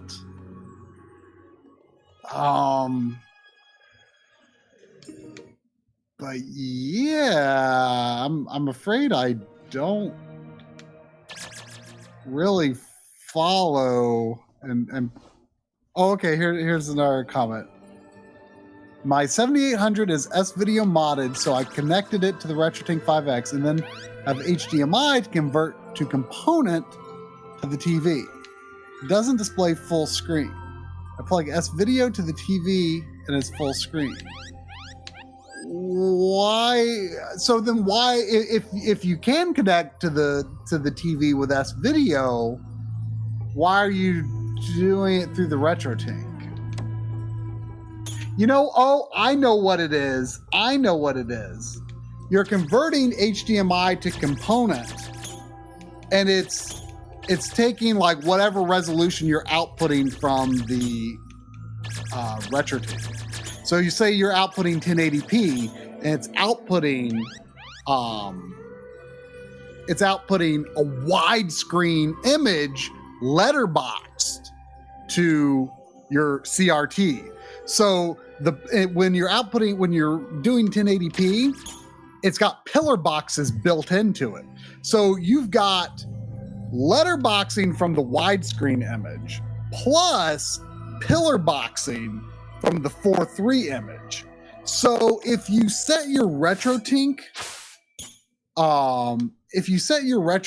to 480p, it might work.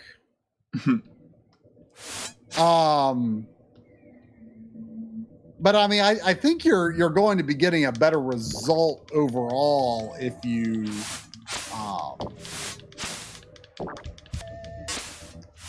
just connect your S-Video directly. But I'm sure you have reasons for wanting to run it through that G-Comp and stuff. But I think that's why. So what I would try to do is set the RetroTink to 480p. Basically, set it to a aspect ratio that's already 4:3. I think that's what's tripping it up, is it's outputting a widescreen signal in letterbox format because you're sending it a widescreen signal. I think that's what's happening.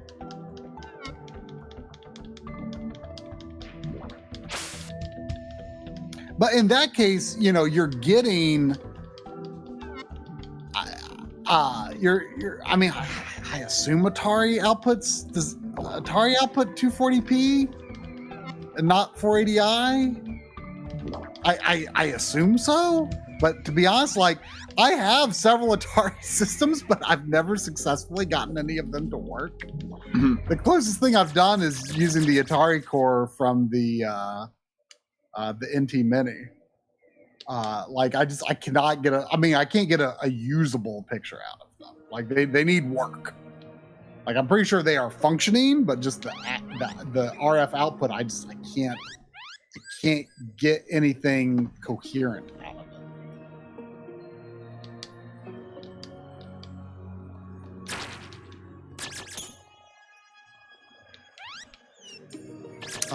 I killed that shark. Ooh. Killed him. I killed that shark. But to continue catching up, I'm sorry, this was, 22 minutes ago. I'm very curious about what this currency is. I don't recall seeing this symbol before, but there was a 249. It's sort of like a P symbol with some slashes through it from Franco Chan. Oh, thank you. Thank you very much. Oh, well, here we go. The comment says what it is. Saying, happy to catch you guys on a live stream. Hello from Manila, Philippines. Oh. Did you guys touch upon the reasons why Snatcher was snubbed? Still boggles. Are there reasons why? Are there probably no not. reasons It's why? probably just Konami didn't want to do it. I mean, I think that there's probably something going to happen. Like, I wonder if there's like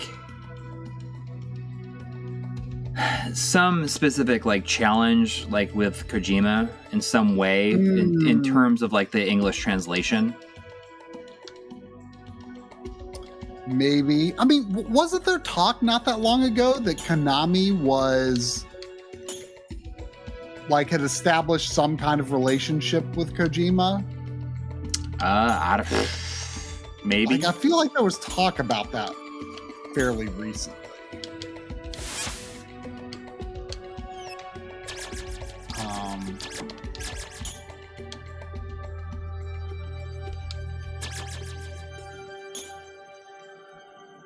I don't know. Like, I wish that I knew, but, or maybe I don't wish that I knew. Like, maybe it's... Steffi thinks those were fake rumors. Yeah, wishful thinking, probably. Yeah, Snatcher's on the TurboGrafx Mini, but it's there's just no translation for the TurboGrafx version. Yeah, exactly. That's why. So I feel like there's got to be something with only one. Even though there's so many versions of Snatcher and Police Knots, Sega CD was the only one that was officially translated. Yeah, I mean, but Snatcher is on there, but they're not going to put, you know, the English. They didn't like. I think it's something with the translation specifically. Oh, there's my mouse.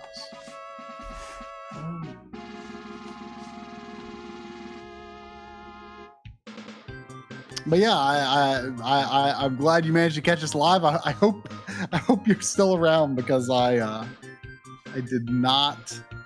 I overlooked it. Well, I somehow, like, I didn't see it at the top of my list here. It didn't. This is another expensive game. I saw this yesterday. It's like $140. Oh, really? Yeah. It's Technosoft. So when I played this playing it on here was the first time I'd really played this. Yeah. Is it any good? I mean, it's a vertical scrolling shooter. Okay. But you can fire up and down. Then there was a 5 Australian from Hattori Hanzo II. Thank you. Thank you. Saying you guys should set up stream elements to get more out of your donations. It will be easier to keep track of super chats too. I mean, I'd be up for that. Like, I should. Is stream elements like Mix It Up that we use on the Backloggery streams? I don't know, but like, I think that that's something we should like look more into, is into just using some, like, some plugins. Yeah, I like mean, that. I mean, we have a lot of fun with the. I mean, but it's very like. I heard that they were going to bring Mix It Up to YouTube streams eventually, but I still feel like it'll be limited compared to compared to Twitch, just because there's a lot more there's just a lot more features on Twitch streaming for sure, and part of that is like, you know, like the channel currency that you have and stuff like that. Like, people can redeem it to make little notifications happen. And I know when I'm saying this, people are saying, well, why aren't you streaming on Twitch? Because no one watches us on Twitch. But I mean, we could stream more over there, and I've thought about that. Just like if I felt like doing like the reality is our audience is on YouTube, right? And people come to our streams on YouTube. I know a lot of people prefer watching streams on Twitch, and I get it. There's a lot of features and stuff. There's, you know, more tools for interaction and stuff like that. But you know, our audience is on YouTube.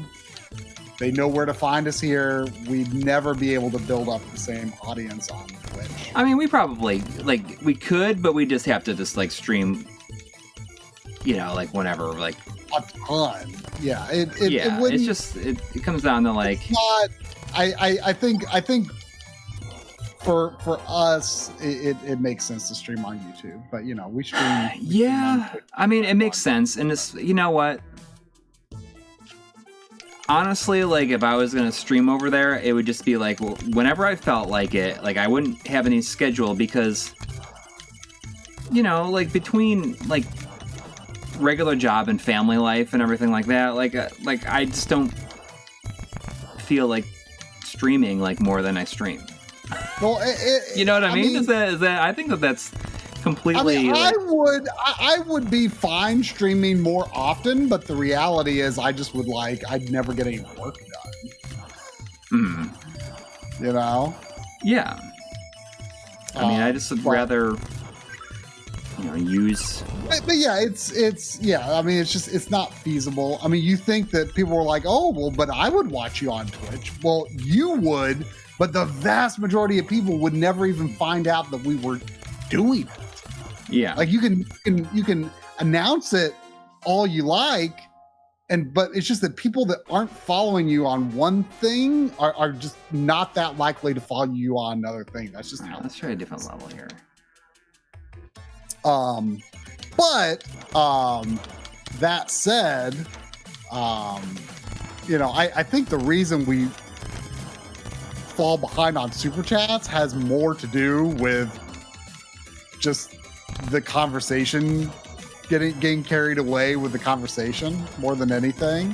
Mm-hmm. And then it's oh, I say a lot about this one thing, and then it's, oh no, I have to catch up now. So it's not so much having a hard time keeping up with it as it is just I mean, I do have my list that I can check, but it's just I sometimes it also becomes a little trickier when there's some things don't appear on the super chat and stuff. So I do get a little confused, but I think it's mostly just talking too much. This game is brutally difficult. I will admit. It looks kind of interesting. Yeah, I mean, I like it, but it is tough. It's a game that I still want to get sometime. I'm always surprised it's a cheap game. I've never really heard anyone say it's particularly good, but I just think it's interesting. And I like the cover art. Is King's Knight. Mm-hmm. It's it's an early Square game. Yeah. Oh, I mean, it does seem pretty tough, but it seems sort of interesting from what I've played. But this kind of makes me think of that, where it's you're some sort of Crusader type knight. Fantasy setting, but you're doing vertical shooting. Mm-hmm. There was also a $20 super chat from Chicken and Fish. Chicken. Sounds delicious. That's good. Delicious. Chicken. Saying, what up, everybody? Heard Bluetooth something a bit ago, and it reminded me that my 8-Bit Do Ultimate Bluetooth controller is supposed to get here tomorrow. Coury, didn't you say you ordered it too? I did. I played through Bayonetta 3 with it, and I rather like it. Do you like it more than the official Pro controller? I mean, it feels very close to it to me. Yeah. I mean, is it pretty much is it digital triggers? No travel on the triggers? No, it has travel because it comes. So the Bluetooth one, it comes with a receiver, so you can use it in 2.4 gigahertz mode as well. So it comes. It can be used both ways. So you can use it on two different systems if you wanted to. See, I would prefer if it was I'd prefer if it was just click triggers. Like I know. Well, the thing is you can change the sensitivity of them using like the app or whatever, like the Ultimate Controller app. So you can make it so that it immediately registers.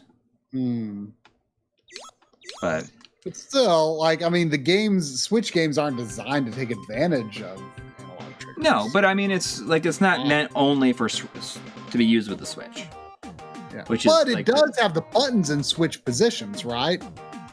A on the left. Well, yeah. right? Well, the Bluetooth version has buttons in the Switch position, but the 2.4 gigahertz only version has them in the Xbox position. Interesting. Okay.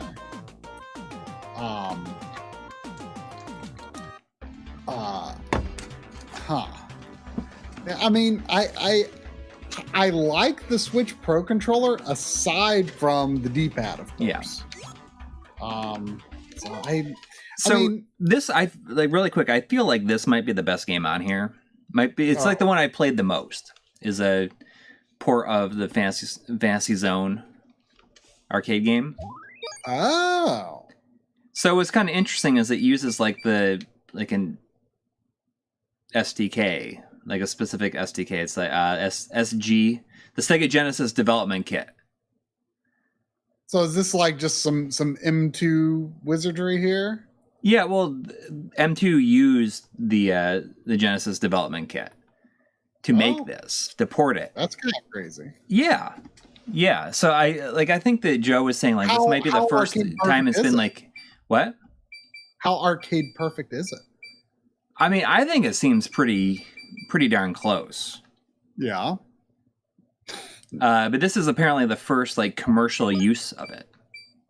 Interesting. Let's try super easy mode. I wonder if the super. And the thing is like when you watch the credits, like this is like credited as like part of Shot Triggers. Oh, that's so cool. like the Shot Triggers team like did this. Like it's like Shot Triggers, but a demake. Yeah. Yeah. Because I assume this is less. Is this? I mean, I don't actually know what tier of hardware the arcade version is. Like, is it more powerful than Genesis? It's a System 16 game. So, I mean, I think it is System 16. Right. I mean, I think it's. I mean, I'm not really sure, but I think that's like sort of similar to Genesis, but has some advantages, right? Yeah. I mean, someone's saying like the Darius used the SGK too. Okay, I didn't realize that used it because I don't think that's like even in the credit. It doesn't have like a credit screen for that, where it says that it uses it. But there was also 499 super chat from Poever. Thank you. Saying might be a little late, but I'd like to see an episode from you guys reviewing and comparing the Nintendo Switch N64 and Genesis apps, even as a casual chat. I mean, neither of us have subscribed to the expansion pass, I think, right? Yeah, I don't have it. Yeah, I mean, I don't have a lot of interest. I'm sorry to say. Yeah. I mean, I kind of want to try some of the N64 stuff out of a curiosity. I mean, but there's already just like so many ways to play Genesis games that it's just not that interesting to me. I mean, hopefully the scaling is as good as it is on the NES and Super Nintendo apps. Like, I actually do like the emulation on the NES and Super Nintendo. I mean, there's definitely things I don't like about them, but the scaling is good. Scaling's good, but you can't turn off the borders. That stinks. Mm-hmm. But on the whole, I don't think they're that bad. And I have, there have been a few times where I had my Switch with me. I'm just like, I'm just going to play some Kirby's Adventure. Why not? So it's nice to have on there. Not something I really play. I play docked, but I've tinkered in it here and there if I was bored in handheld mode. But yeah, the N64 stuff. I mean, yeah, it's higher res, but I don't like up-res N64 stuff that much. It can be okay, but I overall just prefer to play at the original resolution because it's a more cohesive presentation. That's just my opinion. Yeah, I don't have that much interest. Sorry to say. Like, I mean, if it was free, I'd check it out, but I just can't think of a compelling reason to justify the. And like you said, it might be too late. I mean, I would love to just like try it someday. Like, I mean, it'd be a fun stream, I guess. Yeah.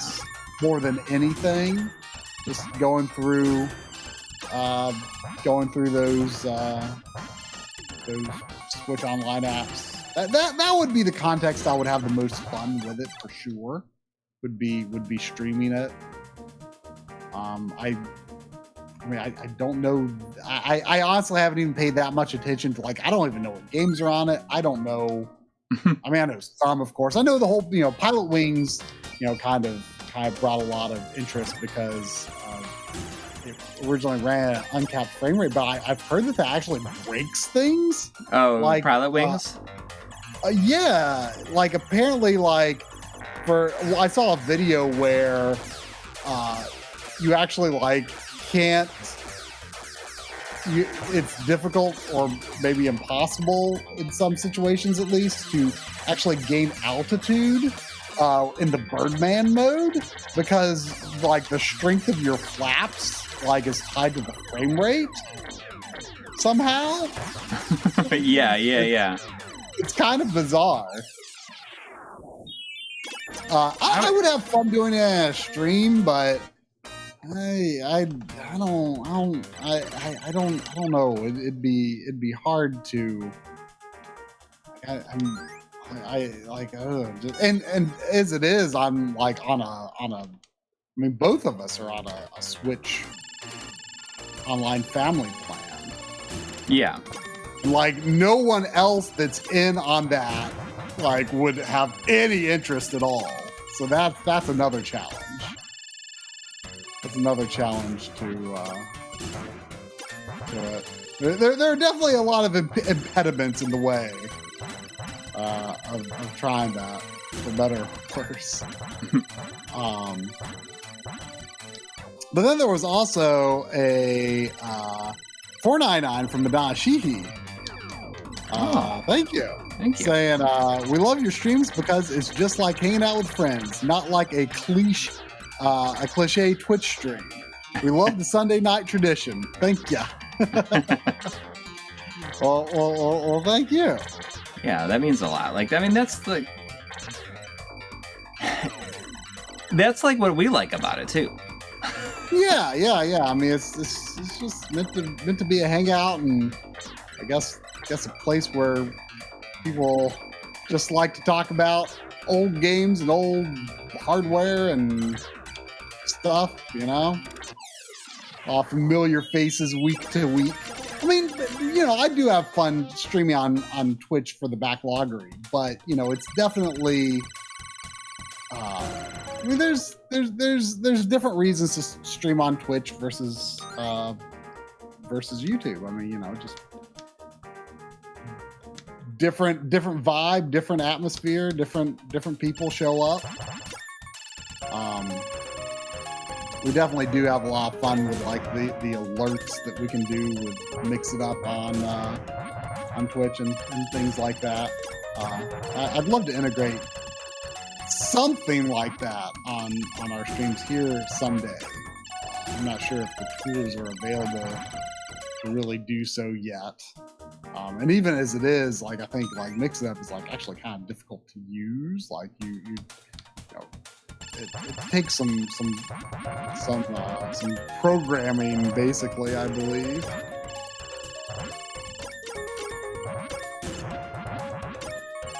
I'm like doing pretty good at this. Yeah, it seems you're moving right along. So, was there really no Fantasy Zone game on Genesis at all? No, there was a Super Fantasy Zone, which was on the last one. Oh my god. Okay, like how different of a game is I it? don't know how I didn't die there. Oh, do I have like... oh, I do have life. That's what... How different of a game is Super Fantasy Zone? I don't know. It's just like another one. Is it only on? It's only on the Mega Drive, I guess. It was Mega Drive. Okay. Or yeah. There was a $2 super chat from Warren Hokie. Oh, thank you. Saying, when will they make a Genesis Mini with Shaq Fu? You're gonna be waiting. You're gonna be waiting a little while. I mean, maybe when they make the Xbox One Mini, the new Shaq Fu game will be on that. You know, in 40 years. like, can you even imagine like that being a thing? Like we make these like throwaway novelty consoles, and in the future, this literally just like an Xbox One Mini or a PS4 Mini. I think it'd be kind of hilarious, but I also like it. Just seems so. Right now, that seems so outlandish.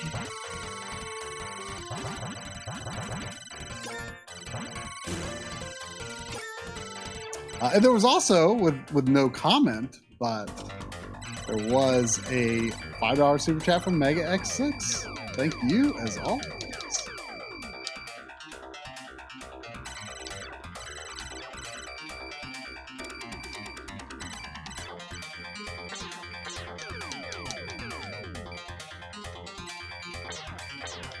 Ooh, Warren Hokie says that Shaq Fu is better than Clay Fighter. It is.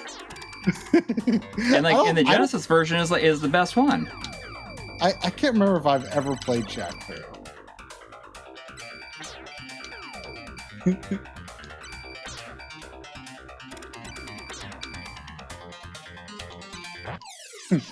Wii U Mini, let's go. I mean, really, the Wii U is the reason that the I'm playing on super easy mode. That's why it's like why I have life. Oh. I forgot I was playing on super easy mode. It's like, oh.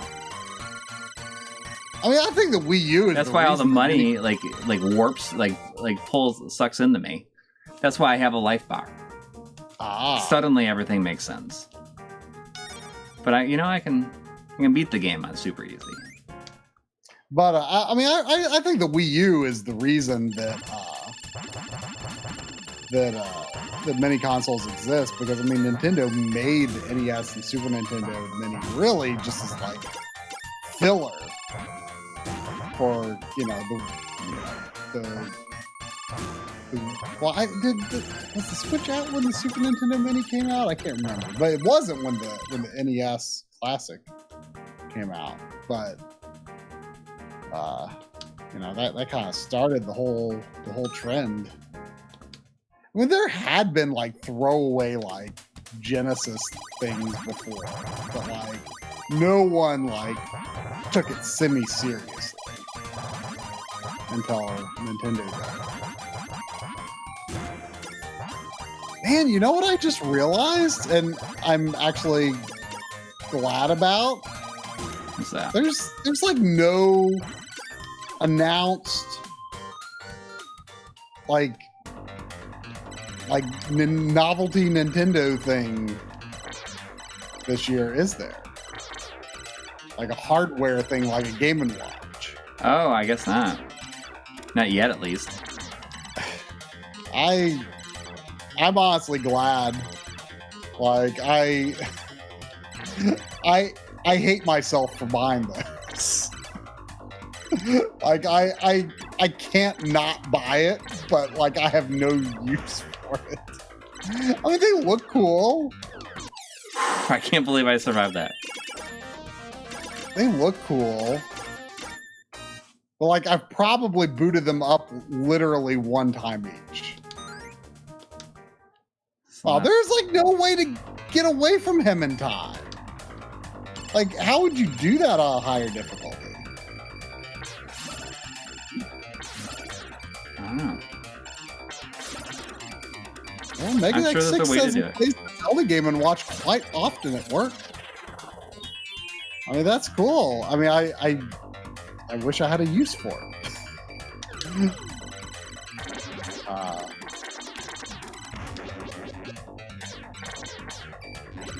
I feel so guilty buying it because it's like, I don't need this.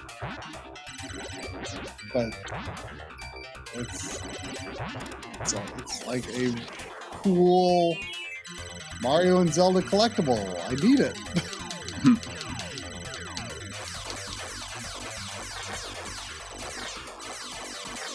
Yeah, Kirby would be pretty cool. I guess. Kirby Game & Watch. It's surprising they haven't done it yet. Honestly. Yeah. I mean, I don't know if Kirby has the mass appeal of Mario and Zelda. It would be cool, I guess.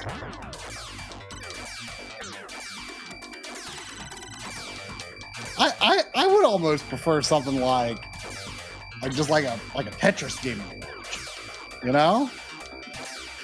Mm-hmm. Like not even necessarily like the NES version of Tetris. Like I guess it could have it on there, but just like have like a good like new version of Tetris on just like a little self-contained portable system. Like that actually sounds like something that like, let's say you were just like taking a day trip or something. It's like, you know what? Why not put Tetris in my pocket? Yeah.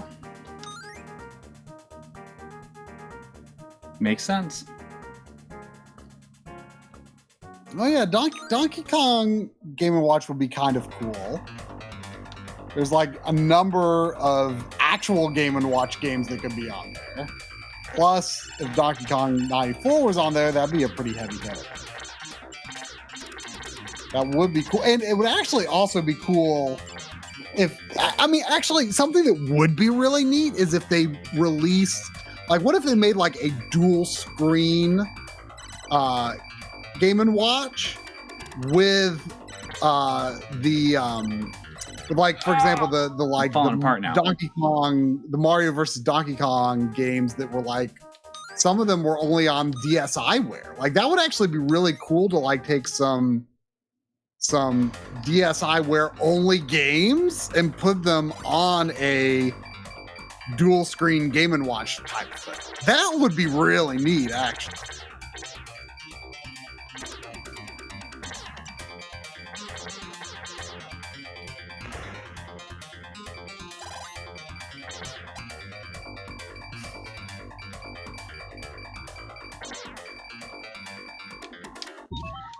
All right. I'll do a save, and I did make the last level though, at least the boss rush.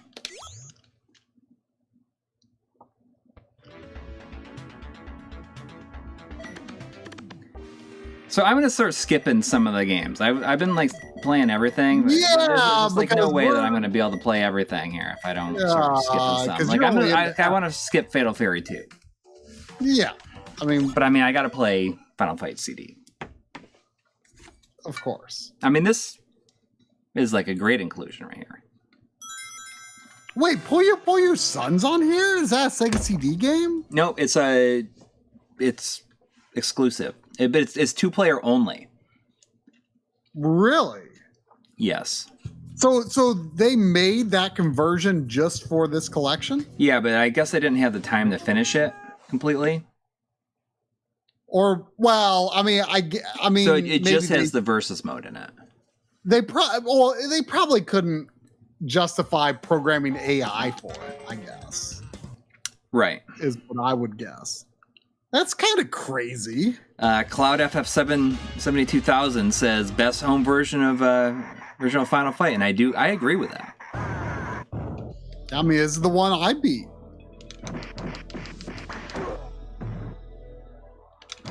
I mean, this right here is absolutely a worthy inclusion.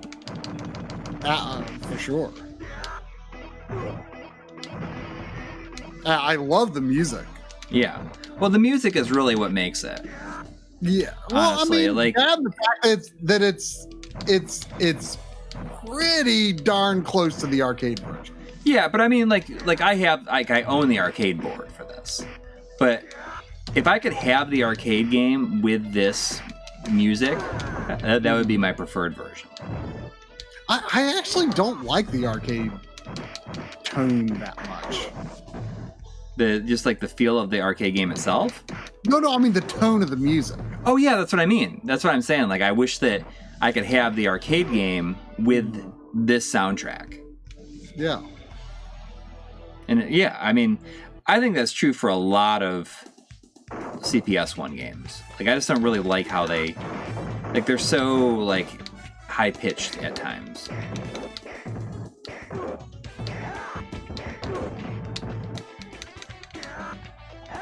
Yeah.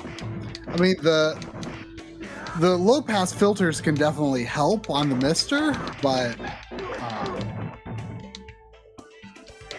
you know, it's still not a perfect fix. I mean, it doesn't make them always sound lovely.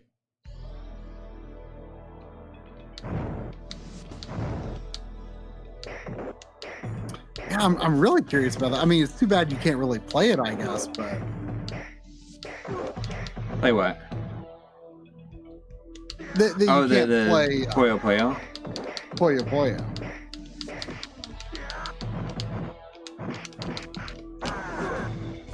Well, chances are you probably have a better way to play it.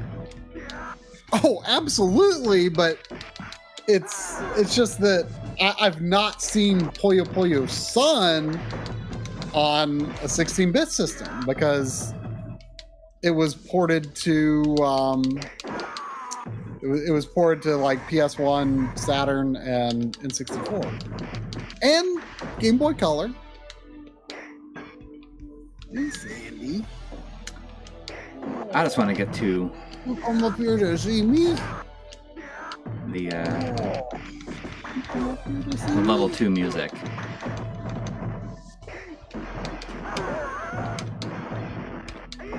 Look at this good fluffums.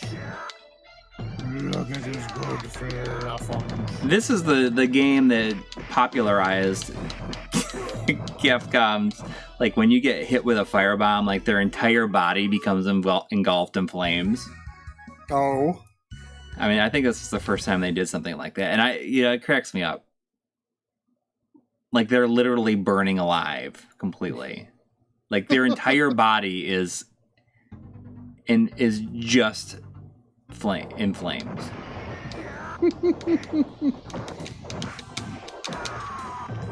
It'd be funny if they just like changed the sprite to like be obviously like a guy in like one of those like fireproof suits that they use in movies.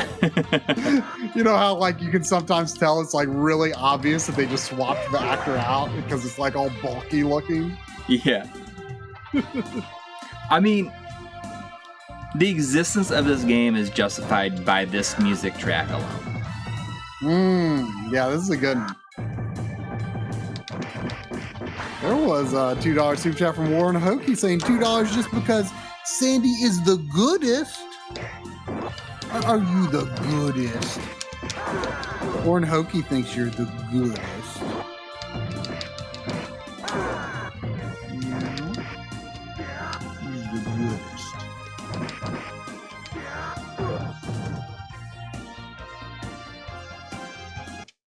Of course, then the music starts over here.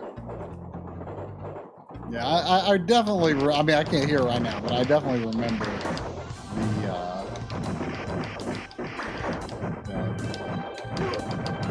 the subway music being my favorite. And also like the second to last level, like the one where you're on the next to the water. Like that's also very good music, good piece of music.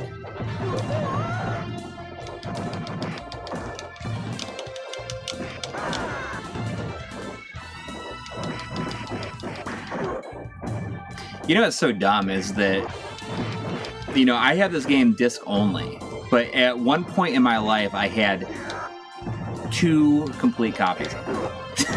What? Because it was a video factory that was like going out of business, and they were like selling all their stuff for cheap, and I bought 2 of them. Like back in the day. Back in the day, yes. I mean, I'm surprised that you didn't buy the Mega CD copy that was in Akihabara. Yeah, I mean, I wish you that I pointed did. it out to me. You're like, "Oh, you should buy this." I'm like, "Oh, you're right. I should buy this." I'm surprised you didn't just buy it instead of telling me I should buy it. Nah, I mean, I have a version of it. Disc only. But I also do disc only for Sega CD sometimes, just because I got into it so late. Yeah. I mean, you have that disc-only copy of Soulstar, right? Or did you get rid of that? No, I gave it to someone. Did I give it to Joey? Oh, did you? I think I did. I think I gave it to Joey. No, I mean, it's a really cool game, but man, is it hard. It's like, it's basically impossible. I did get, though, a disc-only Shining Force. Okay, well, I mean, that's on here, too, you know. It says Shining Force 2 and Shining Force CD on it. Oh, that's cool.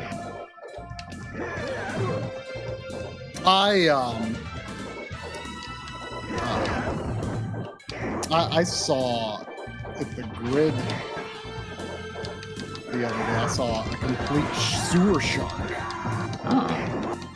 It was like $40. Oh, wow. Which, It's not worth it. no, I mean, I have a disc-only sewer shark. But, I mean, maybe it was sealed. I don't know. But it was more than I thought sewer shark would be.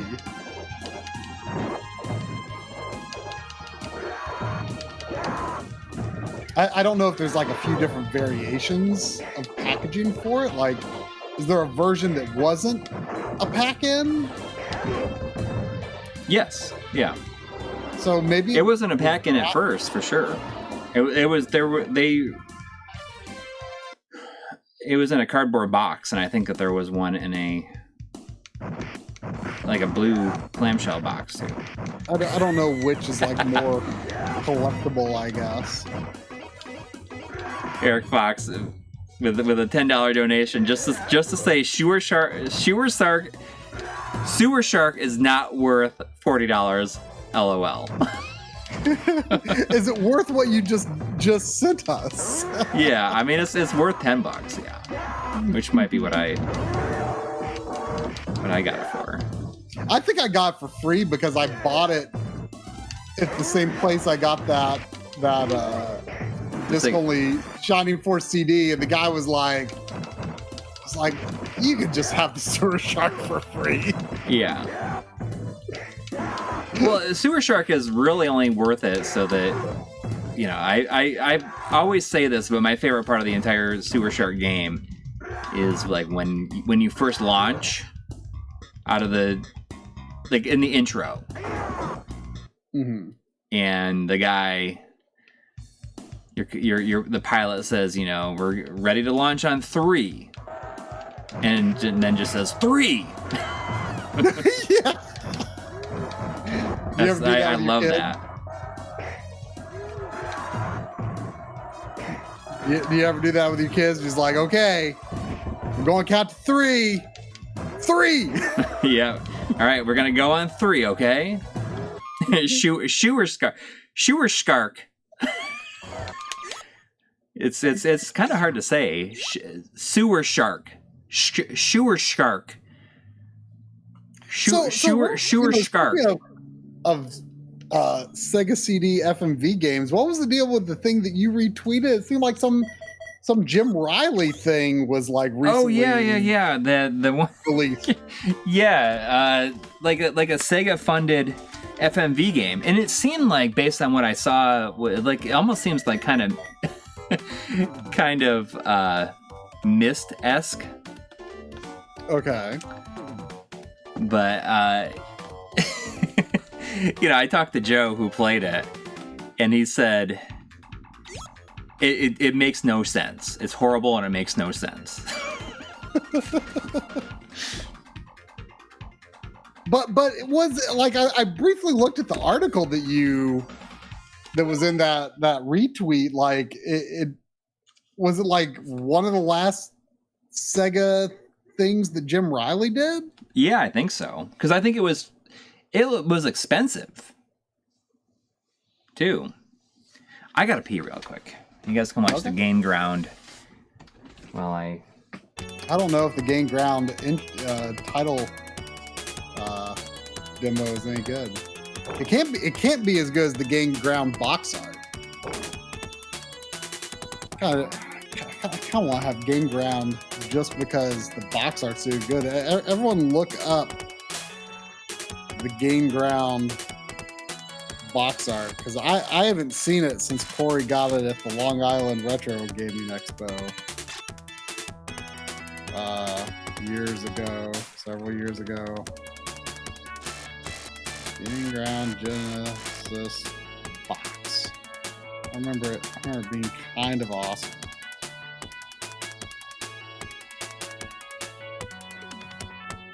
Look at that, man. It's like there's so much going on in this box. Like, I feel like that's one of the coolest boxes for the Genesis. Like, there's these like planets, these like Death Stars shooting lasers. There's like this really eclectic group of player characters.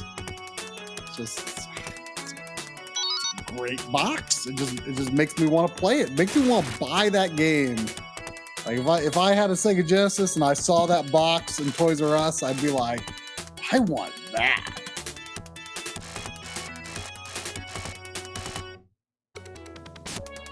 Yeah, the name of this game is generic. It's it sounds like a PC game more than anything. Like it sounds like some sort of like, Age of Empires-esque thing. And it's not really. It's the thinking man's gauntlet.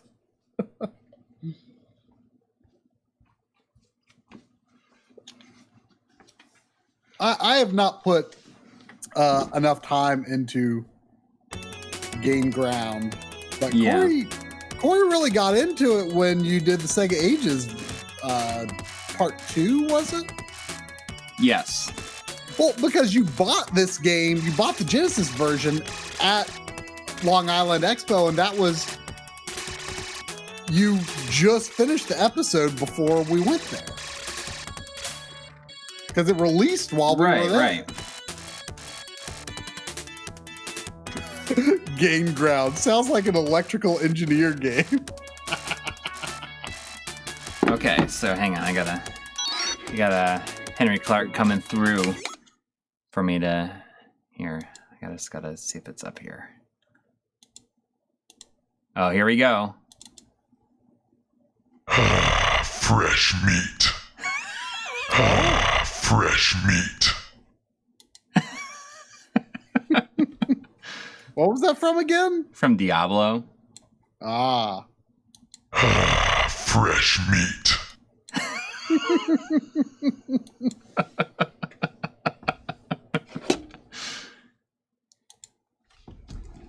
I'd say adding that to your soundboard is a Cool decision. Yes. Cool decision. Oh, I almost see. I just pulled down the. I mean, the thing I love about that so much is It's like such a stupid thing to say. decisions aren't cool. Well, when you're choosing certain characters in Marvel vs. Capcom 2, it is. Is it a random phrase, or is that only for certain characters specifically? I think that's like just when you choose one of your 3 characters, it'll it'll just say Cool decision.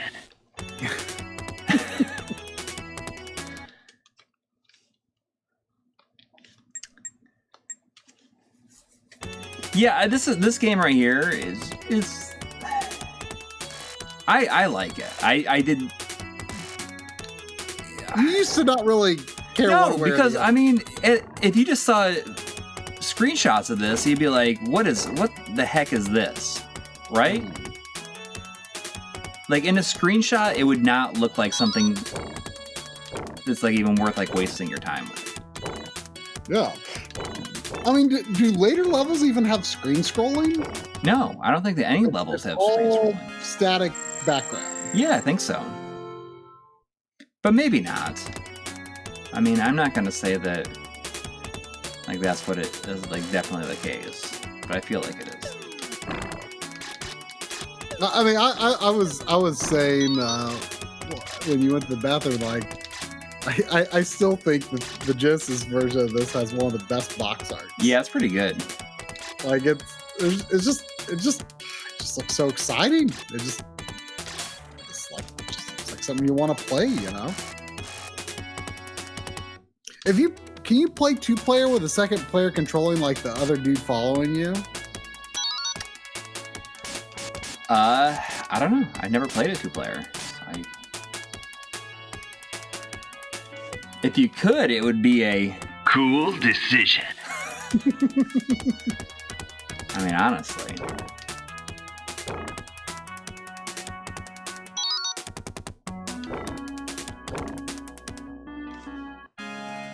Yeah, it does not surprise me that it gets like incredibly hard by the end.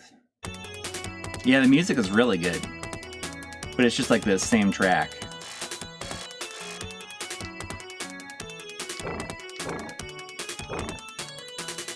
But, you know, like this, I think the M2 put it on here because they're like, oh, we did the Sega Ages version. So let's do this one. Let's do it on here, too. But it's just one of those games that you would not expect to be on a Mini. So is there only, like, the arcade version, the Genesis version, and the Sega Ages version? No, there's a PC Engine CD version too. Oh, that sounds a little familiar.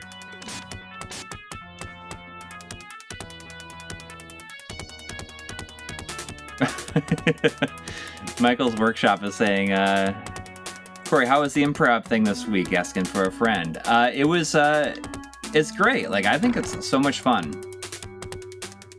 Yeah. Yeah. What did you learn this week? Well, it's just this week was about listening and like you know kind of being like while things are happening, like listening instead of I think in some situations like when you're like doing this kind of thing in front of people, your mind probably like wanders a lot to think about what you need to say. And the whole point is like listen to what's being said instead of, like instead of trying to like plan for what's going to happen, because there's no way to, what was that? Huh? My computer's... I was just okay. Notification. Oh, okay. I didn't realize that it was you. I thought it was me for a second. But you know what I kind of decided? I think that with this, I think when it's over, I'm gonna like try to just do one. I'm gonna try and do like a class, like different classes, just to enrich my life. Like it might be something completely different. Something that I'm interested. But like what you're doing is like not through, like it's just an improv group. It's not through like a. Correct. It's not like a school or anything like that. School, yeah. But I think I might do like a. Just something else. Just like take a random class at like a something that I'm like local interested in. Like maybe I'll take a cooking class. Like why not? I mean, not a bad idea. Yeah. So I don't know, like between that and like I probably should do that. Yeah. And you know what I say? No, I think is that more than anything, I think probably the best thing about this is just like spending time with people I don't know that well and just like getting to know like and talk to people that I don't know very well. And you know, just kind of getting back into like learning how to like have conversations in person with people that like I don't really know that well and get to know them. Just like a human interaction, I suppose. So what like the progression in this game is a little bit confusing. Like, can you explain it? Because it seems that there's more to do than just get to the exit. No. The point is like you can beat a level in one of two ways. You can kill all the enemies in the level, or you can get every character to the exit. So that's why on that one level, like there was one enemy left. And then I had to play somebody else. You go to the exit multiple times. Right. So if you were to take the character that you went into the level with and go to the exit, then these other characters that you like haven't gone by and collected them yet, like they would become playable. No, you can only rescue them. Like that person was up there, and you have to take them to the exit.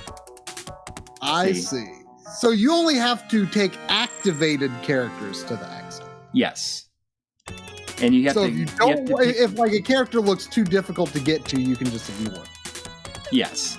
Exactly. But then the advantage is, I guess, you go into the next level with more characters. Is that right? Exactly. And they all have different abilities. So you'll see, like, I got her to the exit, but now I gotta get both of these people to the exit too. Or I can kill everybody. The thing is that if you kill all the enemies before you rescue all the characters, then you don't get them. Right. You have to like get them to the exit. If you already have them, what if you already have all the characters? Can you have all the characters at once? I think that there's so many characters. I'm not even sure if they repeat. Really? Yeah, I mean, I'm sure someone else can fill me in, but I guess it would make sense that they appeared again. But maybe if you already have them, like, they don't show up.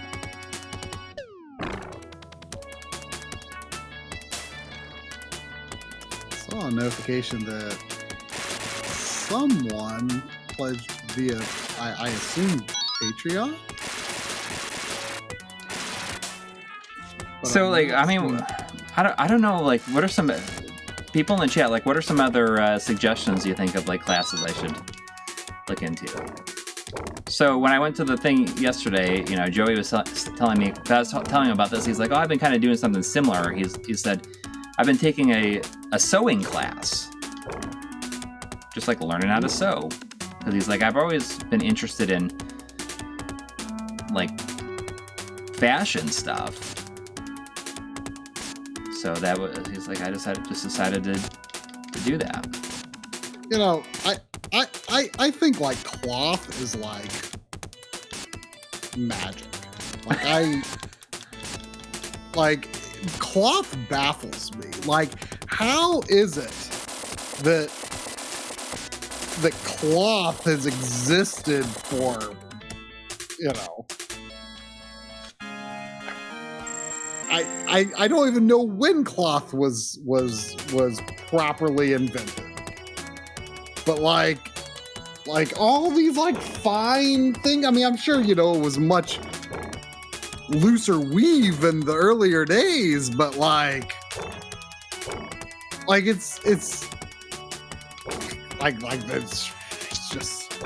that sounds like a video, man. It's impressive. It's taking all of these small things and making a larger thing. Like that's just as impressive as making a microprocessor. Like what the heck? Like, what is the deal with cloth? Like, how do they make it? Like, who even thought of it? Who even thought of doing that? You know? It's like, I don't know. It's something you don't think of that much, but like, I mean, my mom texts me all the time, like just like yesterday, there was like, it was yesterday, saying, I made 2 stockings today. And like, here's like 2 entire like Christmas stockings that she just made in a day. It's like, that's crazy to me. Like how fiber is too much for try. Like I wish I wish my I wish I could make 2 complete projects in a day.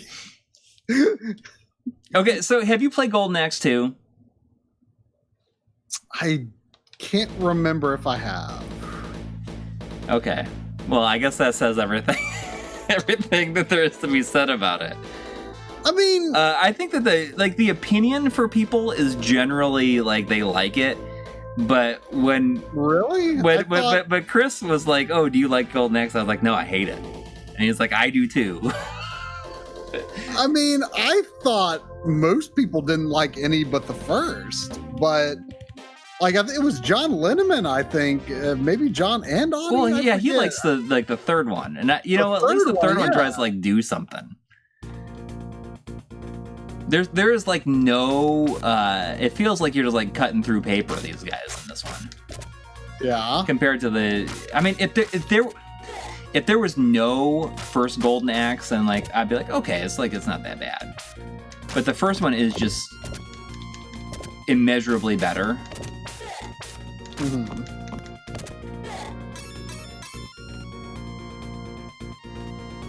Like, do you think that if you'd never played these games before and someone just gave you 2, let you play each one and you had to guess which one came first, would you say this is the first game? Would I say this is the first one? Yeah. Maybe. I don't know. Probably not. I mean, there's like a higher contrast look to the like art, I think, maybe. That would like probably lead me to like the first game. The first game definitely has like a very early Genesis color palette, I feel. In a good way, I think. In a good way, yeah. I'm not. I mean, I think this looks way worse. I'm just saying than the first it looks one. like an early Genesis game in a good way. This, you know, I guess it maybe does look like a sequel, but yeah. My favorite part is like, you'll see, there's like, when I just like jumped at that guy, I went right through him.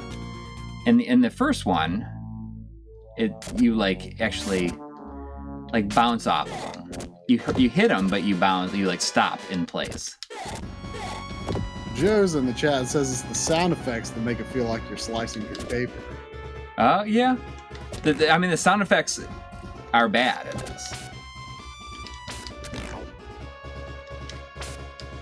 I still haven't beaten the first game because the bonus boss, you know, the true final boss that they added for the Genesis version is just garbage. And I don't understand why they made Axe Battler suddenly have like wind magic instead of earth magic. Wait, this guy is the guy who's called Axe Battler? Yeah. Yeah. I mean, I thought that I just assumed I didn't know like he had a name. You've just. Well, I mean, I guess you told me everything like you like that you found memorable about Golden Axe. Like, wait, this guy is Axe Battler? Like, that's like that's like the first thing that's kind of amazing about it. It's like, why is the guy who doesn't have the axe called Axe Battler? Well, I mean, I have the Game Gear Axe Battler game, but like I guess I just assumed it was a different guy. I mean, I guess I should have known this guy had a name because, like, the lady is Tyrus Flair, and the dwarf, I think, has a name, but I'm drawing a blank. What's the dwarf's name? I always play as the dwarf. Gilius Thunderhead. Yeah. So they have, like, actual names, and then this guy's just Axe Battler, and he doesn't even use The Axe Battler is his name.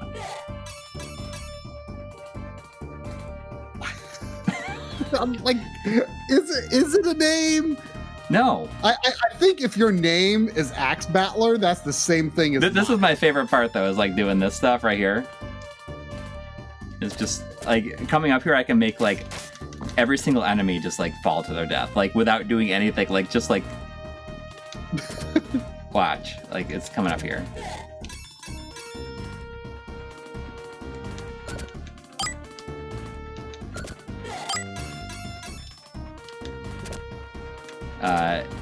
Just like something about the AI. Maybe it's the next level that does it.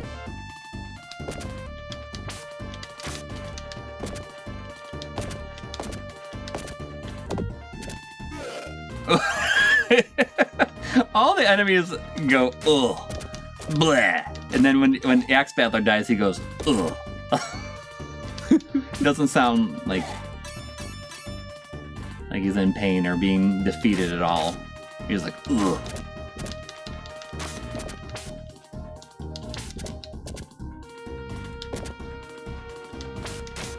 No, I mean, this was a game that was really, really, really disappointing to me at the time. Because I love the first one. I mean, the first one was probably one of my favorite games on the system. I like it for the most part up until that, you know, after you pass the point that is the end of the game in the arcade. Mm-hmm. But like the final boss can use all of your magic spells. Did I ever tell you about the ending? Have you ever seen the ending of the first game? Have we talked about this? Maybe. Because it has like the dumbest ending of all time, but is like, I can't believe that that's what they go with. I feel like this has come up before, but I don't remember what it was. Where it like cuts to a scene of a kid like playing Golden Axe in the arcade, and like the character jumps out, and like the enemies come out after him and like chase him across town, like in a modern city. It's so stupid. But I can't believe like that's what they decided to do. Do you feel that it ruins Golden Axe? No, it's just really funny that that's like what they decided to do with the ending.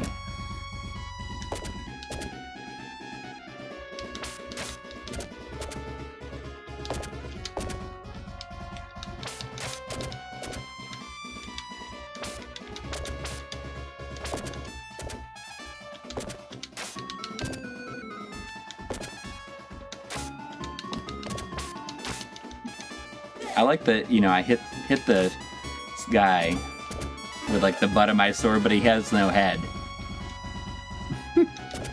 So it's like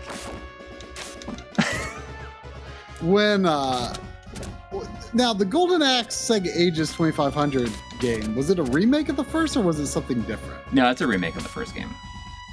So did they have that ending in that? I think so, yeah. That's kind of crazy, actually. So it is a remake of the Genesis one. It has the Genesis extra boss. Yeah, it's like an extra level. Right. That was, I think, such a mistake, though, that extra level. I hate it. Well, the extra level is mainly hard because it has that pit also. When there's nothing like that. Yeah, but it's also mainly hard because the final boss can hit you with full screen magic attacks just like you can. Yeah. That's what's garbage about it.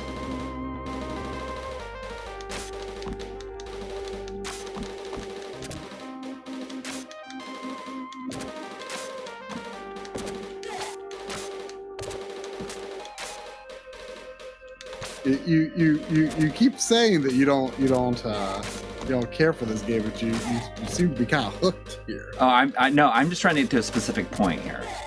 Oh. You'll see. This might be it up here.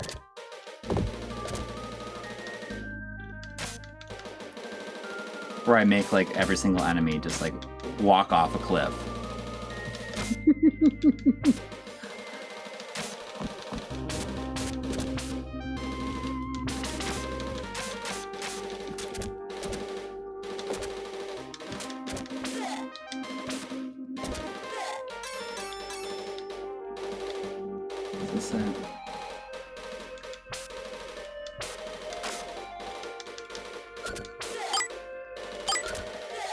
I don't know. You know, Revenge of Death Adder is... Oh, here we go.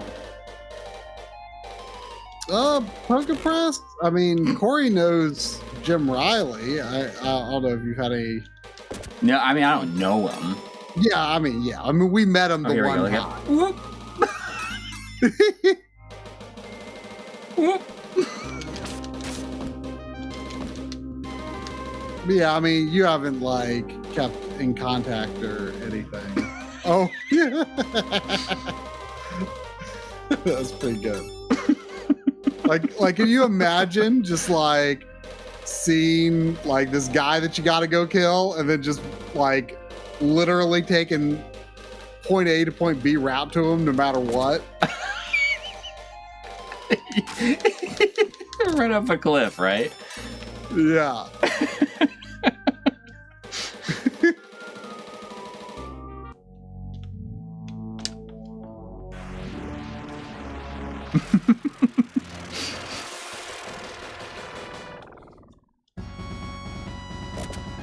All right. That's about enough of this.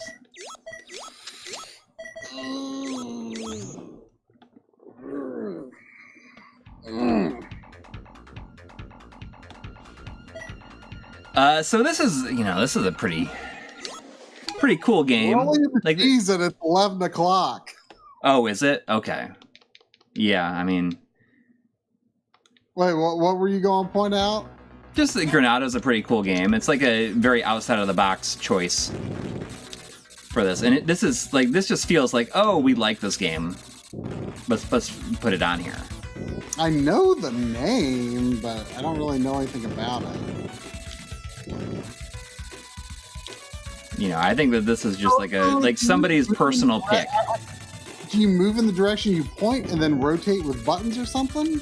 You can lock into a position.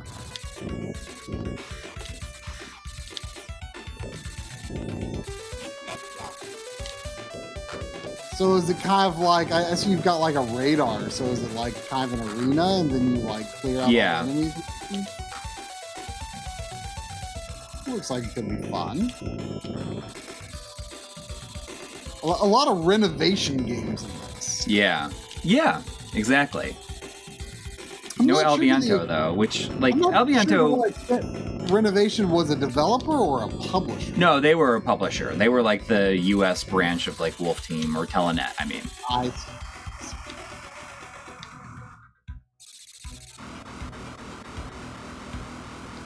I know that's 11, so I'm just gonna keep on. I'm gonna keep on going. Like this is a good game. Like everyone's like saying, "Oh, you gotta play Space Harrier," so I should probably skip down the Space Harrier. I'm only in G. So Oh wow! I mean, I only just realized that. I guess it is like I didn't realize it was midnight, body clock time. oh yeah. You know, I forgot it was the clocks changed. So I think I can go Hold to on. the options and I can hold right. So this uses like their the Sega Mark V like hardware. Okay. The thing is like the sound, I feel like the sound is so bad. Like it's much, much worse than the original. On the versions of Space Harrier here. Okay, so we'll try. I remember trying this out at one point, and I was not impressed. So this adds like, so the thing is like without the deflicker, like the flicker is like really bad, but it has actual like actual scaling. You get actual scaling, but I feel like you get actual scaling, but everything else is worse. It's weird. Like I don't feel like it's worth the trade-off. So you'll see what it's like here, where you get like real, and like the music is like uses like different instruments, and it's pretty cool. But I don't feel like it's worth the trade-off. But the sound is like significantly worse. You know, I thought it was a problem.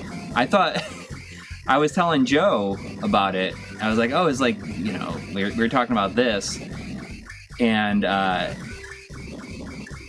he was like, we thought for a second that maybe something was like, maybe I had a different version, like they changed something in like early units or something like that. And I sent him a clip, and he said I played through this whole game, all of Space Harrier 2, on the first time I played it. And I said I only played it for a few minutes because I stopped it and turned off the system because I thought there was something wrong with it. because of how bad the sound is. You gave me a Korean cartridge of this. Oh, really? Yeah.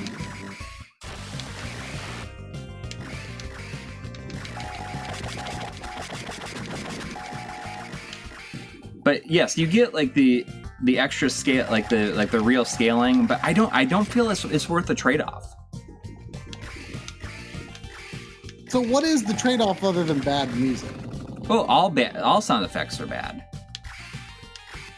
Huh. I wonder why that happened. Because they developed this like fake piece of hardware that has certain, but they wanted to keep it within those certain limitations. So you get like the really bad flicker, which is possible to turn off, like a hidden menu option. But you can, it makes like other concessions, like there's like less sprites on screen as a trade-off. So is the Mark V like that? That's what they developed for 3DS, right? No, that was like the Giga Drive or something like that. Oh, Giga Drive, that's right. This is like just another. So it's another concept similar to that, I guess. Yes.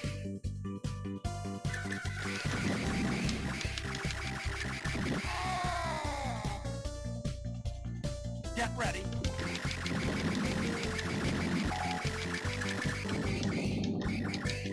But this was the thing that I was most excited about on here.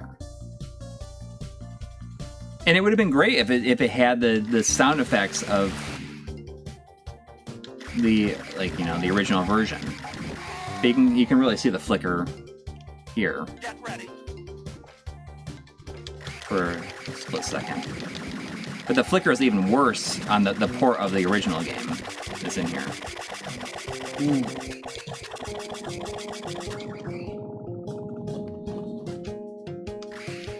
Baltar says the sound samples went down in quality because they exceeded the ROM size budget. If you want smooth sprite scaling, you're going to have to cut the sound sample resolution down to make room. Right. I mean, and the original runs at 30 FPS too, which is a big difference. Could they not have just made a larger? Why couldn't they have just made a larger ROM though? Probably because they just wanted to, they developed this system and wanted to keep it within those limitations. It's probably more fun for them. Or maybe it would. Maybe like the memory addresses wouldn't map 1-to-1 if they made it a bigger ROM. It wouldn't work right. I don't know.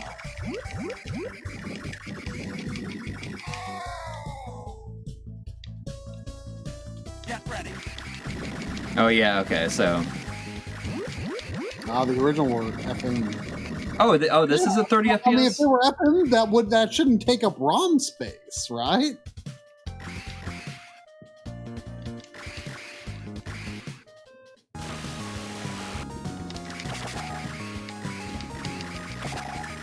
I mean, you can really see the flicker here, like on the boss.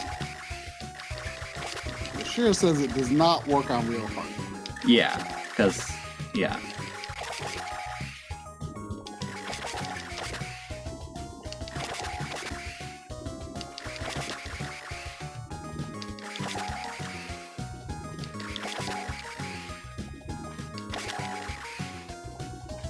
Yeah, I don't really remember what the true original version of this looked like, but I remember trying it and thinking it seemed a lot worse than just like Space Harrier on the Master System.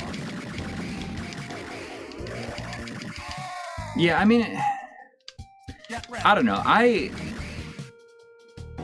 have always felt like I've always been kind of a defender, I guess, of the Genesis of 2. Like it's nowhere close to the original, but I don't know, and it's really easy, but I don't know, like I didn't I held on to it, like I never got rid of it. I liked it enough. Yeah, Voltar has a good point. This game would have been really cool to use 32X hardware. Yeah. Are there any 32X games? There is not any 32X. Oh, now they got to make a Genesis 3. I was talking with Chris about that, like how it would be funny if they made a Genesis 3 modeled after the Genesis 3, and like this is small of a size reduction as the Genesis 1 to the 2 was. Like, so the 3 would be like really small. So you're saying that it's to scale? Like it's like, is the relative scale of a Genesis 1 and a Genesis 2 the same as a Genesis 1 Mini to a Genesis 2 Mini? Yes. You're sure? Yeah. I mean, Joe shows them all side by side in his video. Okay. I mean, if they... if a Genesis 3 Mini were not, if they couldn't make it that small, I mean, I would honestly imagine that being more similar to like the TurboGrafx Mini, where it's not even that much smaller.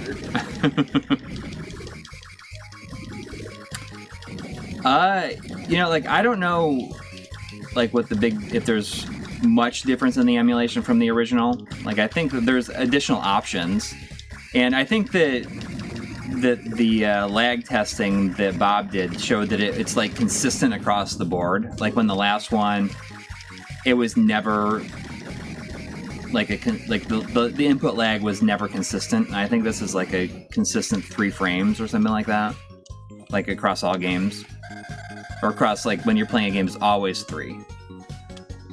So I would assume that just means that it's better.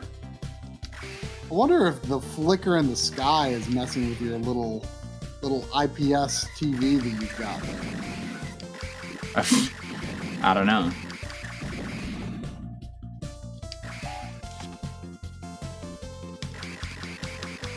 Yeah, the audio lag I think is still like I think Bob said it was like 6 to 8 frames or something like that.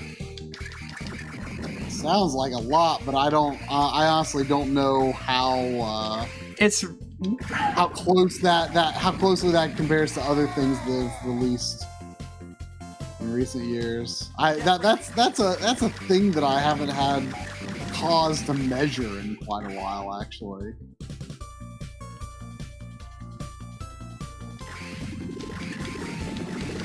I feel like it's more apparent in certain games than it is in others.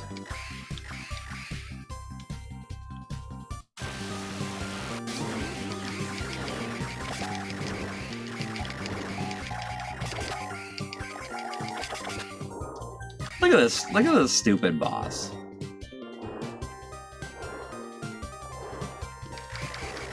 Like, let's animate his wings, but he's just like, oh.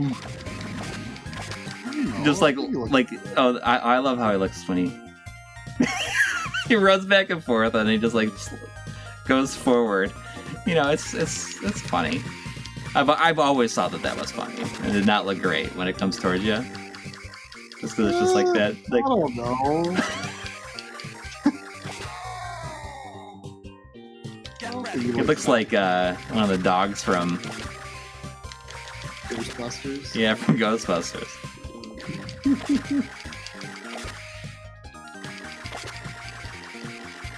I was like looking at you.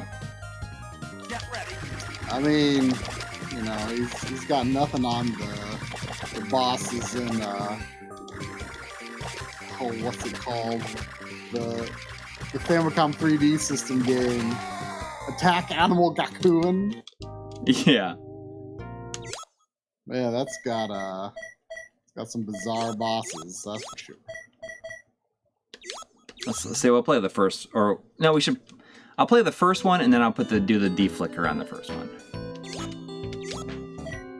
Because the flicker is really bad on this one. The first what? There's a port of the first game on here too. Oh, okay. Which is new. Yeah. So it's like plugging the first game into the Space Harrier 2 engine, basically. Yeah, but the flicker is even worse on this one than it is. Like, I mean, look at the flicker here. But it's cool to see, you know, like see this on here.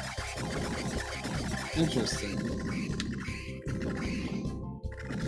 Well, that's cool that they did this. Yeah. Sure. I mean, the flicker, as far as I can tell, is only in the sky gradients, right? No, the sprite flicker, you seen it like on the ground? Oh, well, that, but like there's like a constant flicker though. No. This is like the sprite flicker. Well, like that's not just me, right? Like there's a constant like flicker in the gradients on the horizon, right? I don't see that, no. Oh, it's probably because of your IPS screen. It's like frozen on it.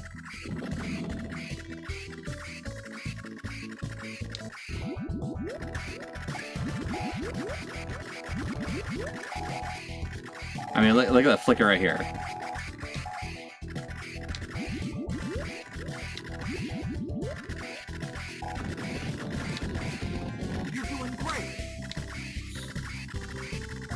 Yeah, there's a lot of flicker.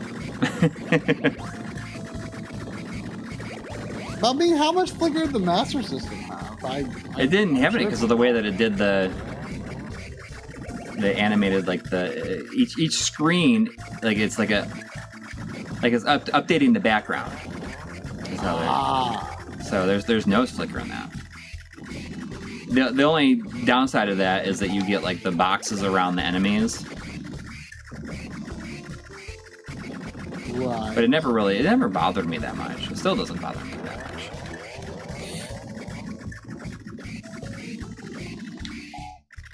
much. Joe's saying the sky flickers to fake more colors. If you're not seeing that flicker in the sky, then like I think it's like your IPS screen is just like is doing the flicker retention thing. I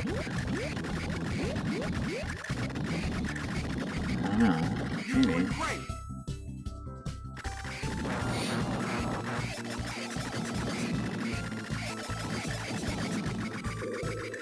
I think it's a QLED is what this screen is. I don't have the one they had like the retention. Oh, I thought that's what you were playing on. No, this is like a different one. I don't have like that one. My old computer monitor that I used that had like the L5 there. I thought that was the what? I thought that was your only screen that you. I thought that was your only like flat panel screen that you could play on. No, I have like this Samsung that's like a QLED or whatever. I'm not sure if that's okay. So well, let's. Still, I'm surprised you're not seeing the flicker in the sky. because it's very much there.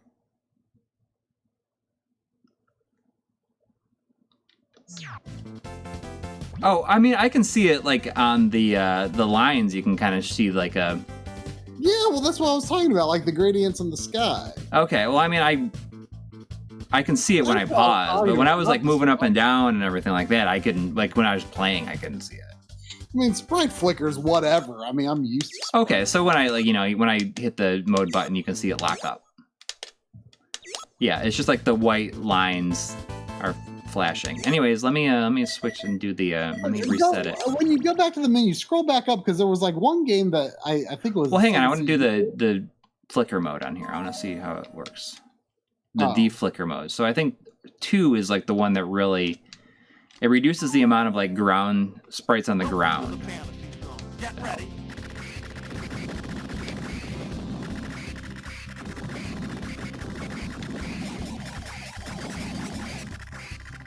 But when you exit, oh yeah, like it almost looks like, is it scrolling slower? It might be. I mean, it doesn't seem like it's that huge of an improvement. But when you exit Space Harrier, scroll back up the game list a little bit, because I was just curious. I mean, not necessarily anything you have to play, but there was one, I assume Sega CD game, but it was in like the case shape was weird. Oh yeah, well, there's a couple of like Mega CD games on here. You're probably thinking of Night Striker. I think that's what it was. Yeah. I mean, you know Night Striker, right? Yeah, you've played that. You streamed that several times, right? Yeah. So this is the Sega CD version, or the Mega CD version. And I remember at the time being like really, really jealous that it came out in Japan, never came out in the US. But it is so blocky that it looks like a garbled mess. Like it's just like looks like nonsense. Was it Saturn that you played it on before then? I feel like I played it on Saturn, and I think I have the PS1 version, Japanese PS1. Oh, okay. So we've not seen the Sega CD version, or Mega CD. Yes, I mean it looks like nonsensical. I'm serious. Let me. I want to see it now. Okay. I kind of want to see it. This one right here, right? Is that what you're talking about? I'm waiting. You're backing out of Space Harrier right now.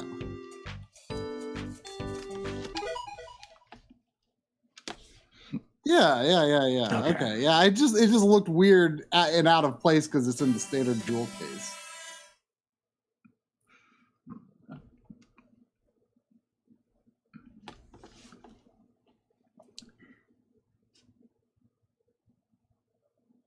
Yeah, it seems like the deflicker would just be the default. Like, just do that.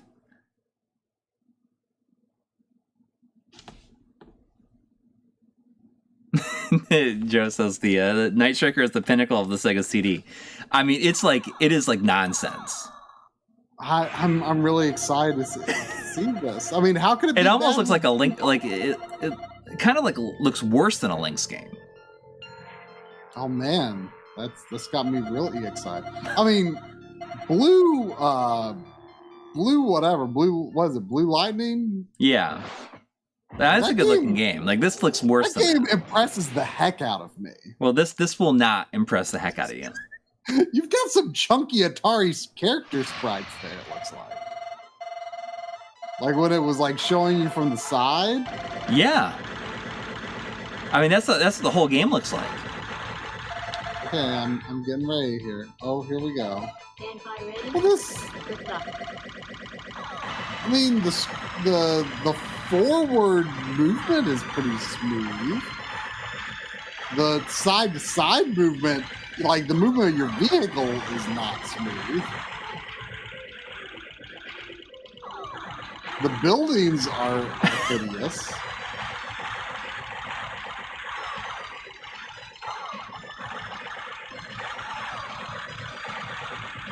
I mean, I don't know. You were like trying so hard to downplay this game before booting it up that like you set my expectations so low that I'm maybe a little impressed.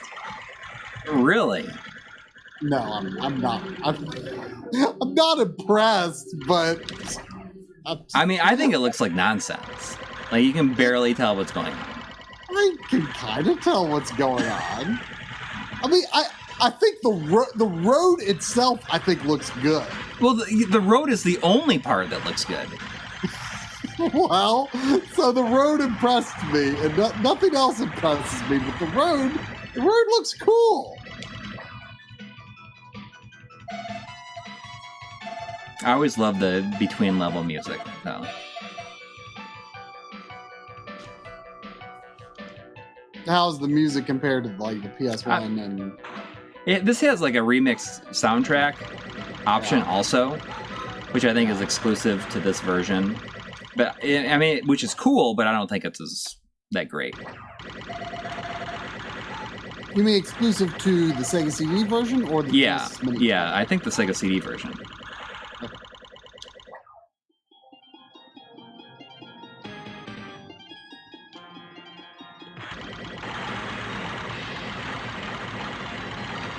Voltar, I saw when you said, like, I don't understand why they included, like, that version of Space Harrier instead of just, like, putting the original. And, like, I agree. I don't think it was worth the trade-off. Like, that was the thing I was most excited about, and I just wish that if they're going to do it, like, just go all the way and make it, make the hardware as powerful as it needs to be. To just make it so it doesn't flicker. Like, everything else can be the same, just make it so that it doesn't flicker. If it wouldn't work on original hardware anyway, then you may as well imagine what you can, you know? Yeah. And part of me thinks like, I think maybe they just wanted to like challenge themselves to doing it. I guess. Which I guess is fine. But yeah, exactly. Or at least include both versions. But the thing is and I think Joe said this in his video. He said, you know, I wish that they had included the original version, but I think that I can also see why they didn't, because I think that would draw even more attention to like the aspects that are lacking. Interesting. I guess I didn't because the sound in the original version is play the game as it originally was. Yeah, that's rather strange.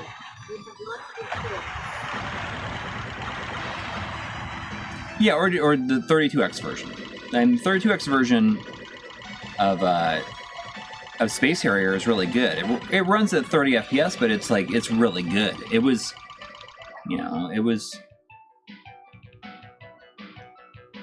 like that version in Afterburner. You know, like I wish that they had just put enough power to do 32X in this if they're gonna do it, you know? And just like include that version of Afterburner and Space Harrier. Like that would have been. Sean Quinn says, "This game looks like what I think the heat death of the universe would look like." The what? Sean Quinn says, "This game looks like what I think the heat death of the universe would look like." The heat death? It's like a term. Oh. Like. I mean, I'm not enough of a scientist to explain it, but like if you know, if like eventually if everything in the universe just like was this small and blown up to be this big? It's a term for what would happen if the universe stops expanding or something like that. Oh. Zayzaz says, second law of thermodynamics. Eventually all heat will be lost.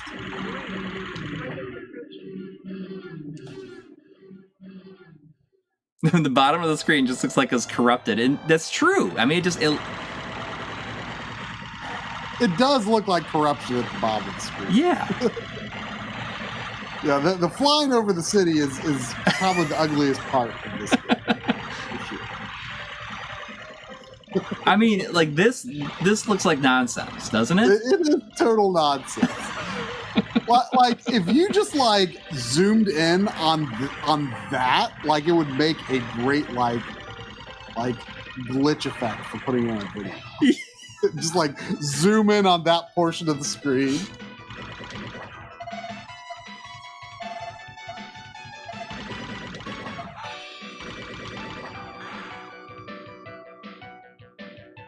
Oh, I'm gonna go to the sea.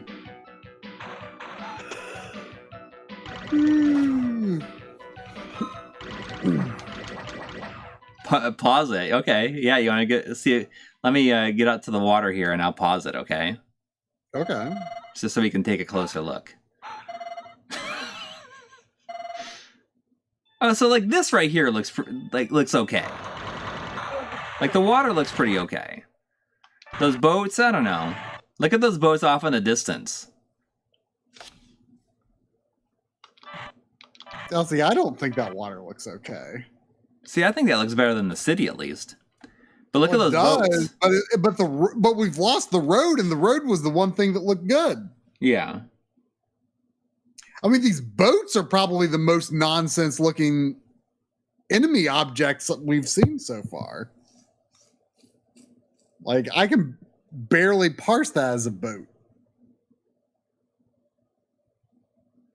I know. Even though you can't play it, you should boot up that Puyo Puyo Sun before you quit. Yeah. Like I'm curious if they like recreated like the intro to the game on 16-bit.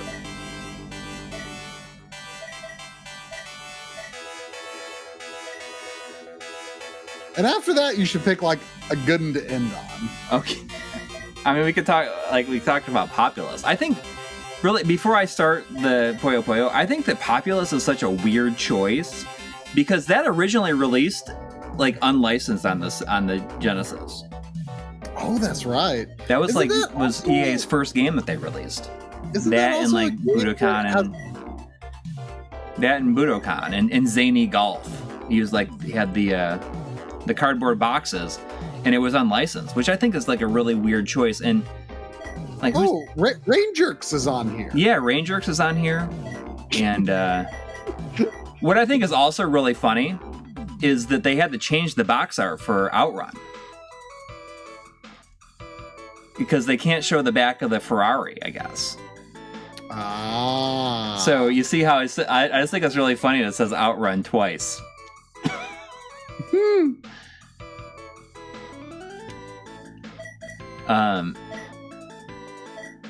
Where is it? Am I just like not seeing it here? Oh, there was 2 Canadian super chat from Silva579. Oh, thank you. I assume referring to the mess that we were just watching, saying that would probably look better over composite. I'm not convinced it would. I kind of don't think it would, but I'd be curious. If it might be worth looking into. But I kind of feel it's so broken that it wouldn't. Yeah, Phantasy Star 4 was on the first one, but the cool thing about this is it includes the easy mode, which increases the amount of money and experience you get from every battle, and increases the walking speed. And I think that this is the first time that the easy mode has gotten a US release. And it makes the game, it so much more power, no, not powerful, so much more playable. Huh, this is interesting. Just interesting seeing it translate to Genesis colors. It's translated and stuff. That's yeah, cool. It's just called Versus. Interesting that they did this. It's too bad.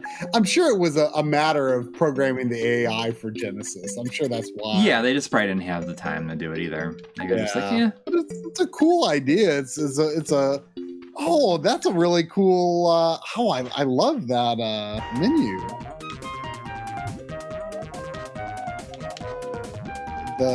Like, that's a really cool CRT in Mega Drive. Oh yeah. Oh, so you can do practice by yourself. Yeah. Interesting.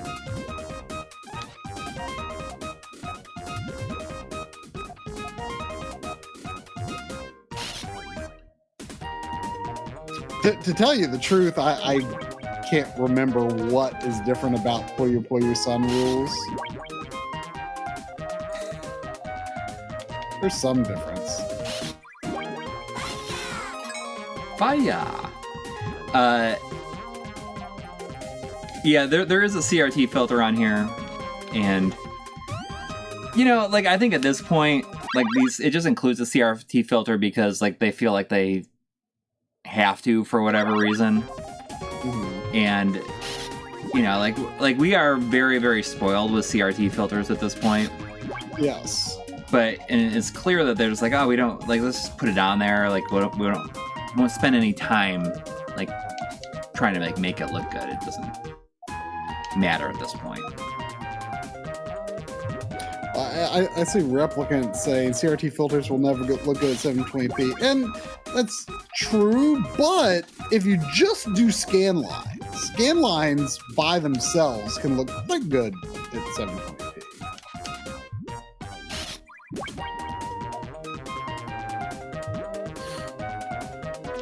Now, what do you think you should pick for your strong finisher game? Populous. Oh yeah. I was saying that I wish that if, you know, instead of Populous, they should have put Starflight on here. Like, I understand that would have been like a way, like too complicated almost to put on here, but it would have been a much better game than. It would have surprised a lot of people that like. Well, you kind of need the map, but they could provide like a download for the map, like the star map that it comes with, because you need that to play it. And like it would have been a cool thing for them to have is like a downloadable. Let's see, Rears to Blood says with a $2 super chat. Thank you. Thank you. That Warsong is a neat overlooked JRPG. Is that I don't know what that's for. Is that on here or is that? Oh, Warsong. Yeah. So Warsong is. Oh, Ninja Warriors Mega CD's on here. Yeah, I'm not familiar with not that. great. Not very good. No. So Warsong, I'll play it for a second. That So Warsong is Langrisser. Oh. And it's so interesting. Like Treco, like who owns the rights to Treco stuff now? Is it like, well, who? It was it NIS that released Langrisser 1 and 2 on new systems, so that would be who has the right to this, right? I mean, wasn't the last Working Designs game a Langrisser game? That was Growlancer. Growlancer. There was also a 999 from Sean Quinn. Thank you. Saying it's been great tonight. Look at all the people still on. Thanks for staying late. I actually can't see how many people are on with the view I have now. Yeah. There's 453 people watching right now. Dang, Stormo says, "Isn't Treco Sammy?" Oh, you know what? That would make sense because I'm not going to play Langrisser or Warsong. I just want to boot it up for a second. That would make sense because Viewpoint is on here, which is Sammy. There was also a $10 super chat from SLB Video Archive. Oh, just saying, hey guys. Yeah, thank you. So really quick, just like kind of looking through some of the stuff. I mean, like I said, like Phantasy Star has like that easy mode, and they changed like the flashing. Do I have a save here? I do have a save.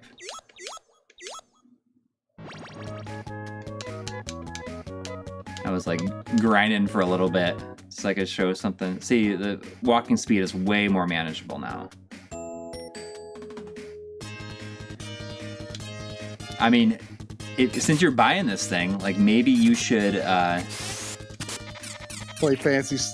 I can consider it kosher to play. Well, yeah, because especially since with these rules. yeah, I mean, you can play the easy mode now. Just like would be so much more accessible. It's a major game changer. Like it makes the game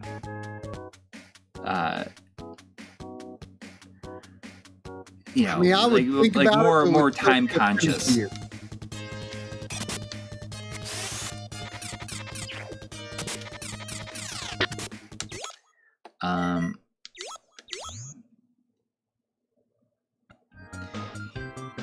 Wait, Outrun does not feature. I mean, it has like the Genesis version of the arcade game, but it also has like a single exclusive track that I don't think it's been on anything else.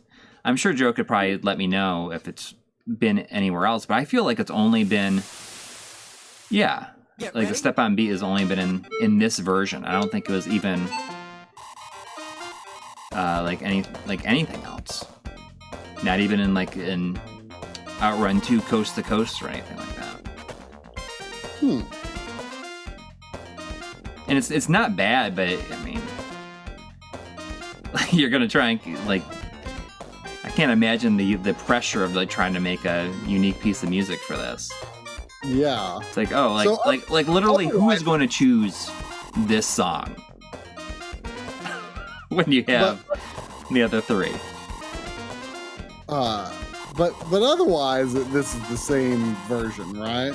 Unchanged. Yeah. I mean, like maybe the back of the car is slightly different. I don't know. I should side by side them. But there's no major technical changes like No. So really quick, you can't see it here. Let me go to the hang on. Like you're not gonna be able to see it on stream, I don't think. But it has like those dots on the road. Yeah. Yeah. Oh, you went away from it, so I can't. They're not on here. Oh, I erased it. Oh, yeah, I couldn't see. Oh, I thought you were getting close to see if you could see the dots. Oh, super hang on. Yeah, I mean they are there. And it's like in the emulation.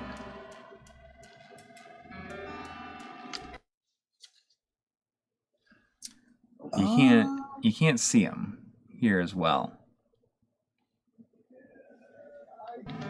Is it this distance? I can't make them out on the stream. Let me do the original mode. So this game has like an original mode, which I didn't even know about. Like it has a whole like an original mode where it's like a game you can beat. Ooh. And I love that I didn't even know. Like I'd never played the original mode on here. And the shop music is the shop music from Fantasy Zone. Oh.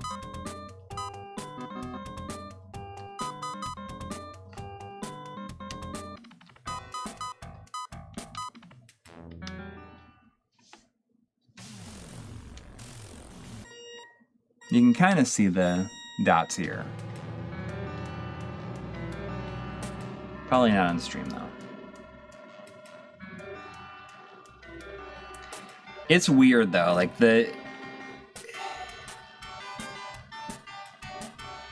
it feels really laggy. Now you gotta hold for a little bit for you to start to turn. But that's just how this game is, right? Yeah. I don't think I've ever really played it. I love how his knee is like basically on the ground. Yeah. Well, I mean, that's how actually it looks when people ride a motorcycle and they go around a corner like that. And it like...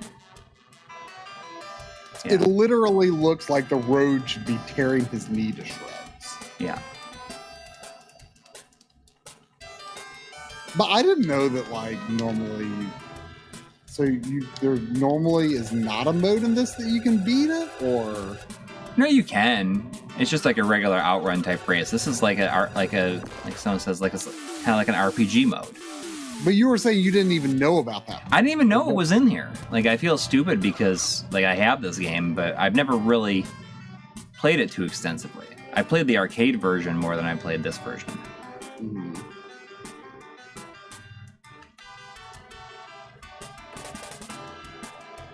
Okay, so it's the precursor to Super Monaco GP.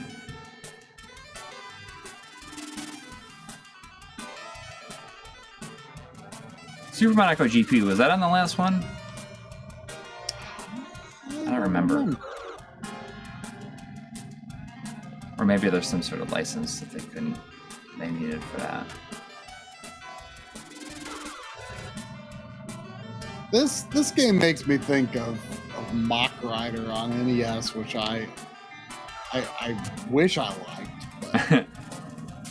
But it's like Mach Rider without the gun.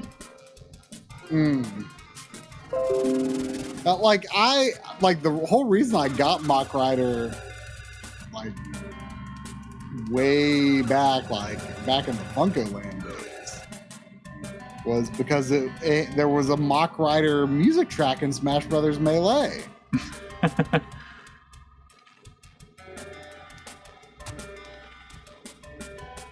And you liked it so much, or that? Well, I mean, it was just like, oh, hey, here's like. I can't use Turbo on that. I was interested in some of the obscure references in Smash Brothers Melee, because I mean, you know, it was a massive leap in content compared to the N64 game. And you know, I mean, Smash Brothers has infinitely more content now, but at the time, Melee was just like exponentially upon exponentially more stuff in it. Mm-hmm. And more music and all the trophies and stuff, and I was really interested. Like, it was I mean, I don't think I knew about like Disc Coon and things like that like before Smash Brothers Melee. You know, it taught me a lot of, you know, Nintendo deep cut things. And there was like this So have I talked to you about this game, Mansion of Hidden Souls? You gave it to me. Have you played it ever? I played it at your house once. Okay. I mean, I kind of have a soft spot for this. I remember renting it and like I finished it in a night. Once you know how to beat it, you can finish it like really, really quickly. But I just think it's interesting that the entryway to the mansion is like exactly the same as like the entry to the Resident Evil mansion. And I wonder if it's like it has like the grandfather clock sound. Where am I? How can this be? And just like I wonder if this has mansion had here any before. sort of impact or inspired anything in You know, speaking of I mean, look at like this is speaking of Resident Evil, someone mentioned last stream, if we looked into, oh wow, yeah, it does look pretty similar. Someone mentioned the Keeper's Diary and this YouTube channel, Residents of Evil, that has like stuff on it. Mm-hmm. So like this, I looked into some of that stuff after the stream last week, and there's like this like whole in-person interview, like a little round table, well, not round table, but you know, them sitting around chairs interviewing the live action actors of yeah. Chris, I think I saw like some Chris stuff on Berry and Wesker. But what's crazy is like It's unusual. like Barry is older, but like none of them look as old as I would have thought that they would look. You know, like so long after that. But it was really cool. You do not have the same intention as that of your sister. You should play this on a backlogger stream. I bet you could finish it in a night. Is it like, I mean, is it pretty obscure? Like, I mean, like in terms of like puzzle design and stuff. I mean, I beat it in a single night when I rented it without any internet access, obviously. That was the voice of your sister. By myself. You want to see her? There was, sorry, I missed it earlier, Chris Frass, a $1 super chat from Chris saying, kind of wish that for the CD games that also had cart versions, they include both versions, like with Echo. That would have been a nice thing to do. Yeah. I wonder if it just would have added too much QA to the project, perhaps. And so they just picked the better version. Yeah. The generally considered better version, but it would be nice, to have the option to play the version that has the original soundtrack. Yeah, I mean, there's probably they should have spent more time. They could have just taken more time to work things out, I guess, and get Who's there? more stuff into this. Without a big release, I guess, internationally, I almost feel like they had all the time that they wanted. Mm-hmm. I mean, I'm sure there's a lot of stuff about it that I don't know, but it feels like they probably had. They could just could have spent longer, getting licensing certain things, working out deals. There was no need to rush. Well, I mean, but there probably also was need to rush. I mean, they had other projects, only so much budget. Yeah. I mean, the price of the device isn't going to change regardless of, what if they spent more time getting licenses and stuff, but they would have spent more money for a product that was always going to cost a particular price. Yeah, the layout of this mansion is pretty RE1-like, isn't it? Yeah, or, I mean, there's doors in different places and stuff, but it's quite similar. Yeah. So that's what I mean. That's why I said, I think that it probably had to have some sort of inspiration.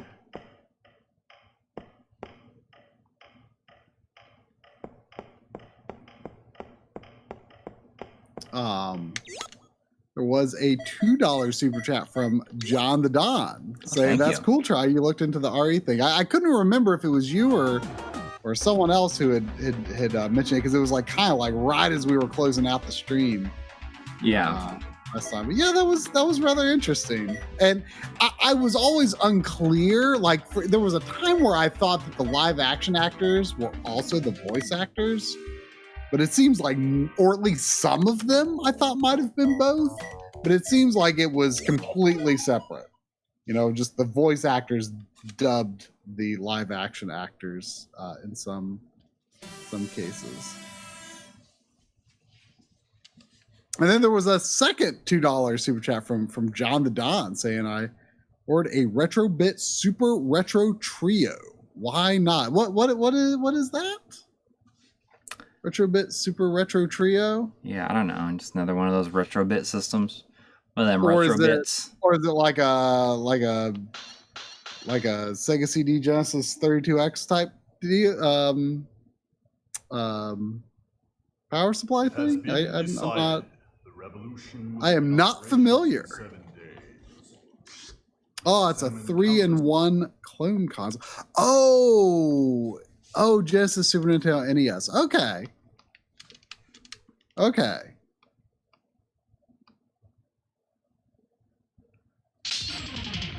that makes sense.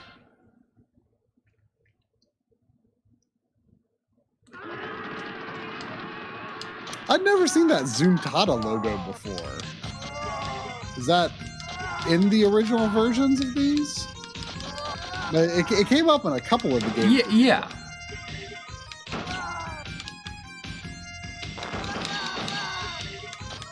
Okay, so this is like based arcade on game. the arcade game. Yeah. I mean, this is the Ninja Warriors. It's not the Ninja Warriors once again. Yeah. Or Ninja Warriors again. Yeah.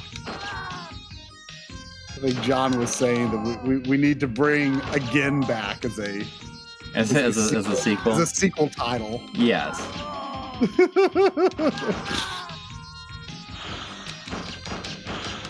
Yeah, it's not a great game. A great version. I mean, it kind of makes me think of like arcade Ninja Gaiden, really, and yeah, in the sense that it's like such a radical departure from the much more famous and much better console games.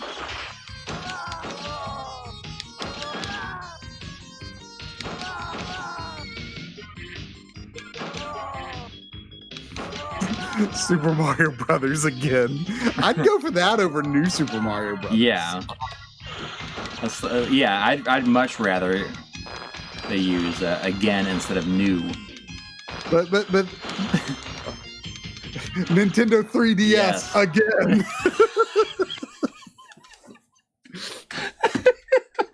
I don't know. And then they have another one, once again. Once again. I would be much more excited about Nintendo that. 3DS again XL.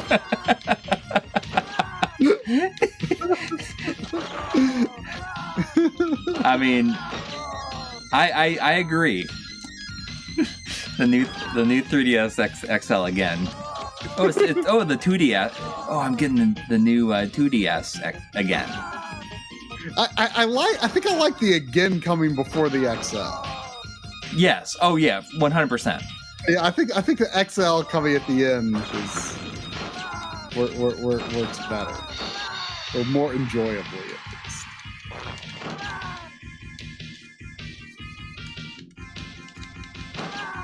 least. The Nintendo's maybe for the Nintendo Switch, if they have another one, I don't call it the new Nintendo Switch. So it's called the Nintendo Switch again. I mean, it's a good idea. The Nintendo Switch again, Lite. I like how this building you've just passed says corpse. Oh, really? Is that what it said on it? It just said corpse at the top. Maybe it was meant to be morgue. Jeez. Xbox One again X.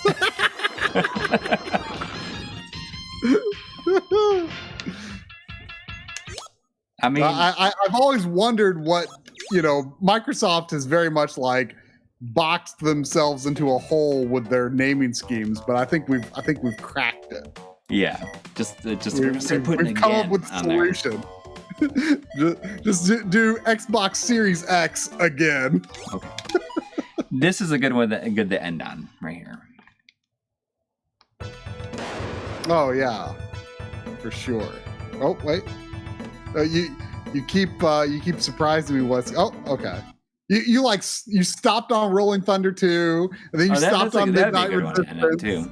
I'm like, oh yeah, that's gonna be good. But, I mean, Revenge of Shinobi. I mean, it's always good to play some Revenge of Shinobi.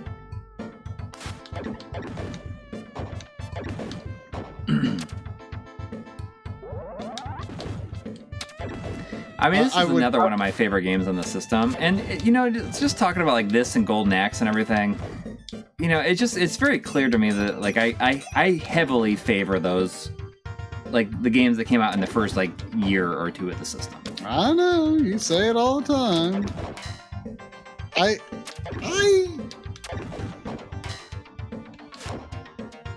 I mean, as someone who did not own a Genesis as a kid, I do like a lot of the early games, but I think a lot of the later ones are more interesting to me.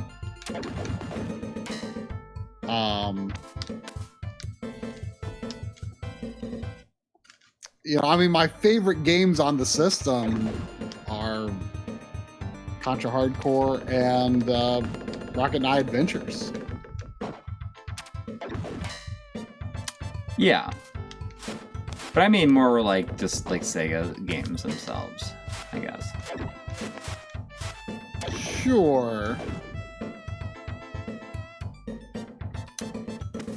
I mean, But, like, I think.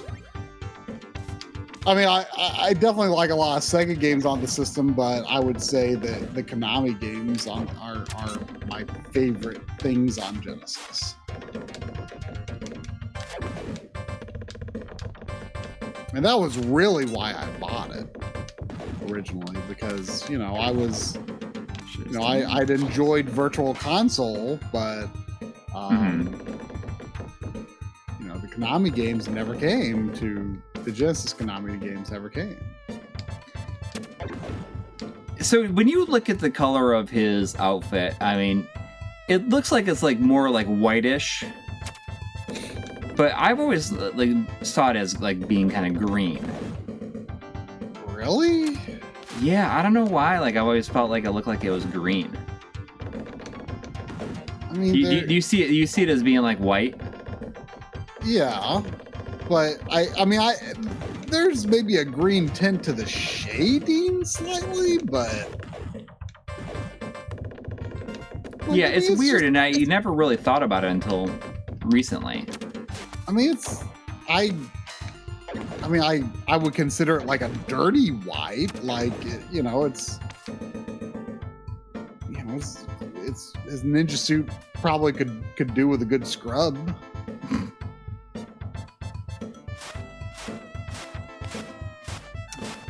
Dad1153 with a $2 super chat saying, have you updated your Satiator OS? Gents, huge fixes.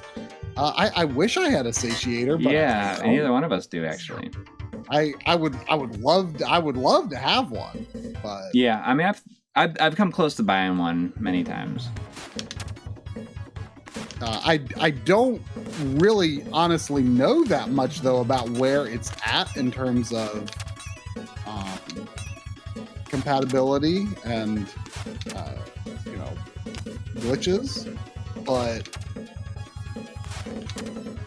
I love the concept of it for sure, but I actually don't know like that much about its like current state or anything. But the concept is great. I mean, you know, you don't have to remove your disk drive and stuff like that. Mm.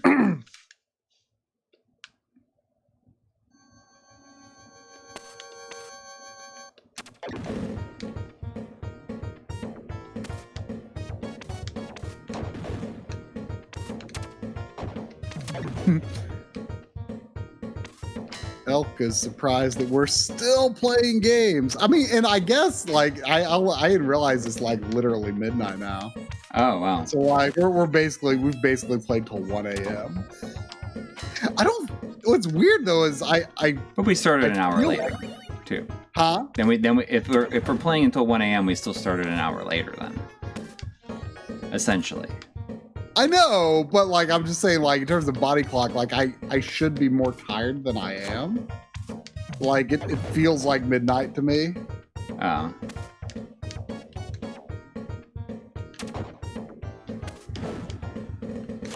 That guy just like that dude just jumped off. Imagine being a ninja and training your entire life to be a ninja, and you accidentally jump off a waterfall.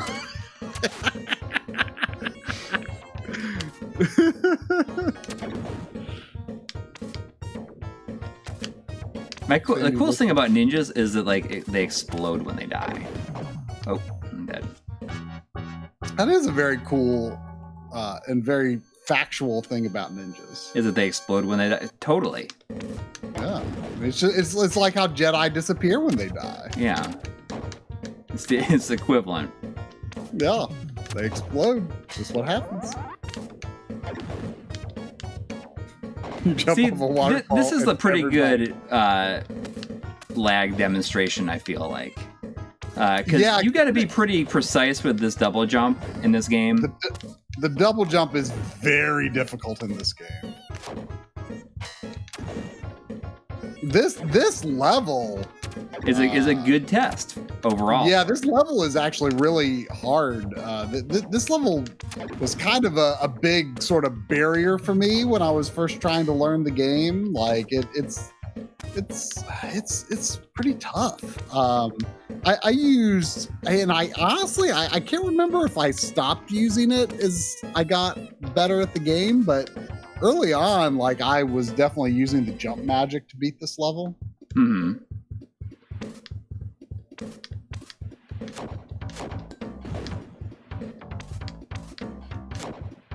Yeah, you did it.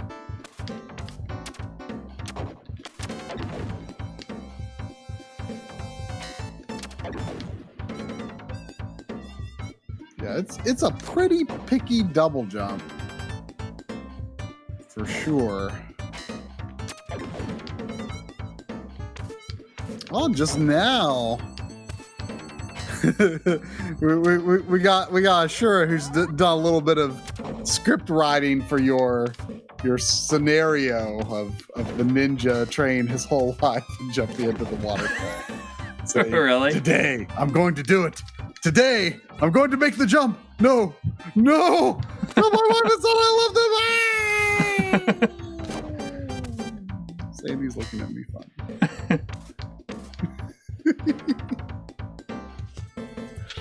And the Neo Z Disco.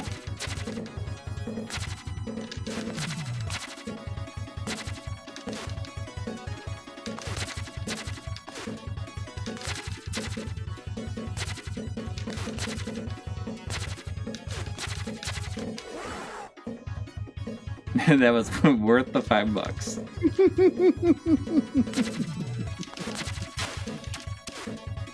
I try.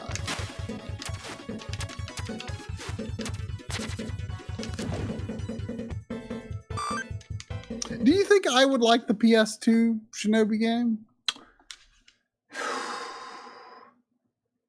I don't know. I don't know if I would either.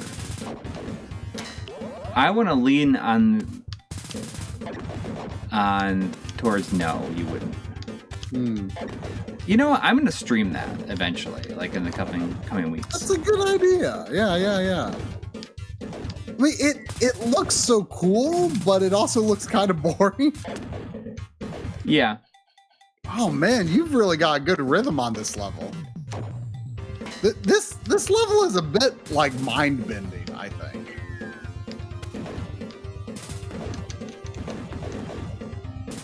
I don't know. I'm on a. I have a tough time with this one.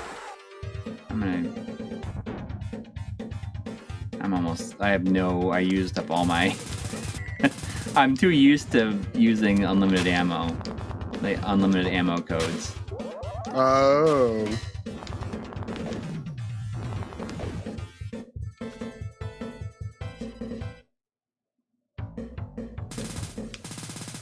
I like that the machine gun sound is in the music on this level. Yes, there are save states. You have what, 4 slots per game? Yeah.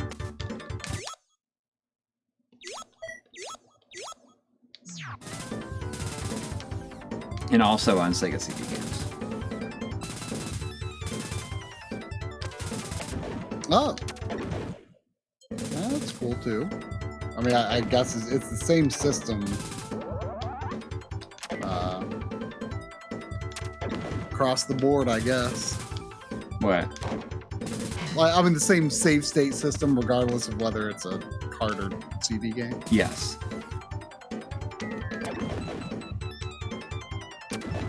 I wonder if it like picks up accurately, like at what point in Redbook Audio it was at, if you do that.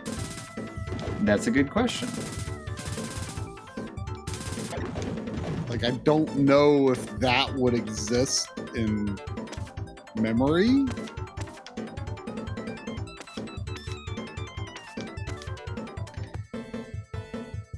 I don't know how that works.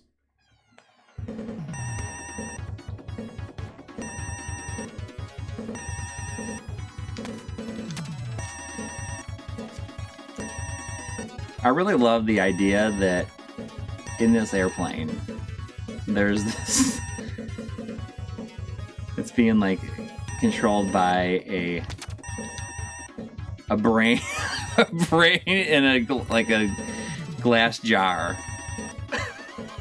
This boss is like pretty nerve-wracking. Yeah, it just takes a while.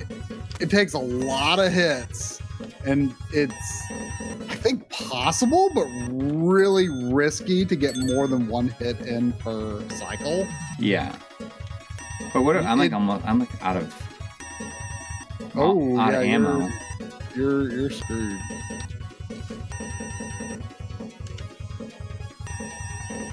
Yeah, this is a real test of patience, this battle. Yeah. I'm just gonna do this though.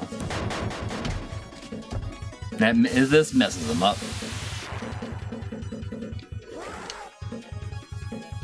Oh, did I use the wrong one? I'll just do that then. Oh, you don't get refilled shurikens when you oh, did I? I don't know. You don't, I guess. Oh.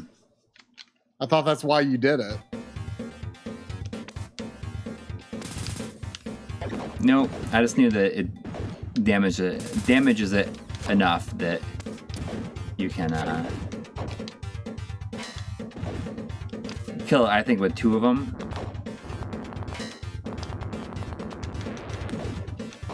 Well, there was a $2 super chat from Phenonymous saying, "Evening, gents. Great stream. Good to see you awake." I mean, it's not uncommon that we go to midnight or close to midnight, but I guess it's more surprising today just because of the time change. Yeah.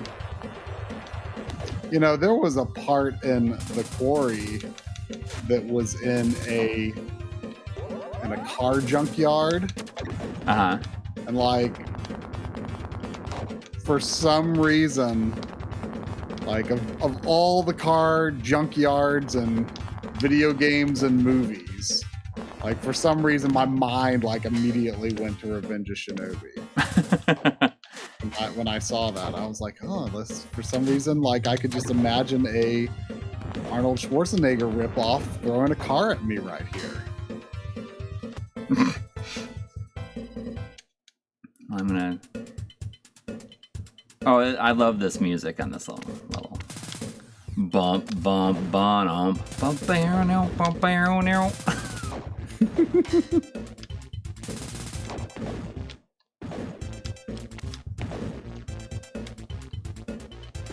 I mean, I think this game has better music than all of the Streets of Rages combined.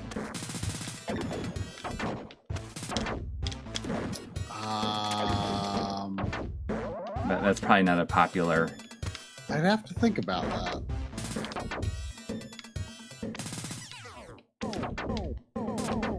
Oh, come on.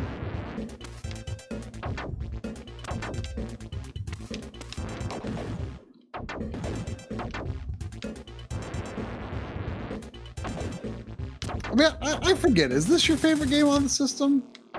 No, Ghouls and Ghosts is my favorite game on the system. Oh yeah, that's right. But this is top 5 for sure. Yeah, I figured. Like I'd be surprised honestly if it wasn't top 3. Yeah, it probably is top 3. What would be possibly the third?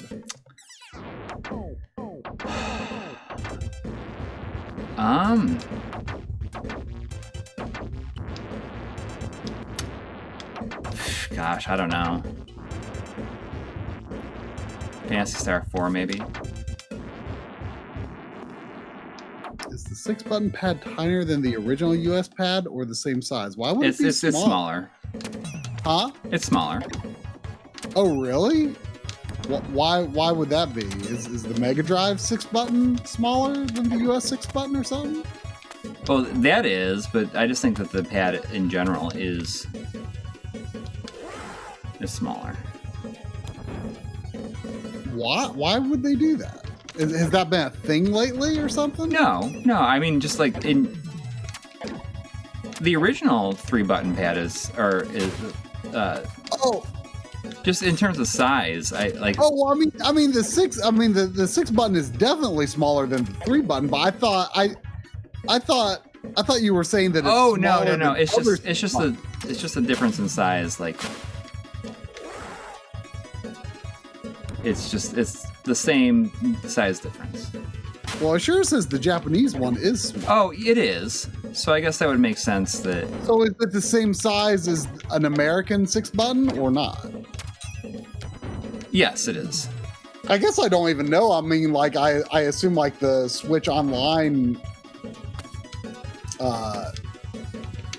6-button's probably Japanese size then, and I just never really knew it. To be honest, I've not used my real Genesis 6-button very much at all, just because I like the feel of the 3-button and don't play a lot of games that use the 6-button. So.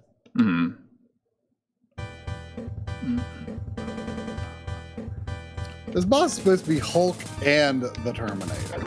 Yes. So.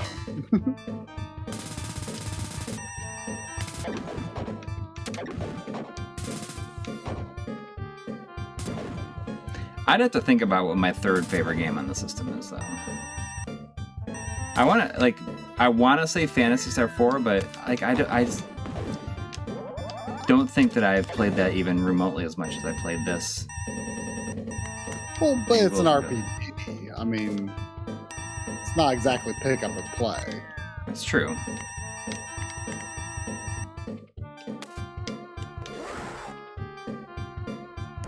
The game that you played the most isn't necessarily, means that it would be a favorite.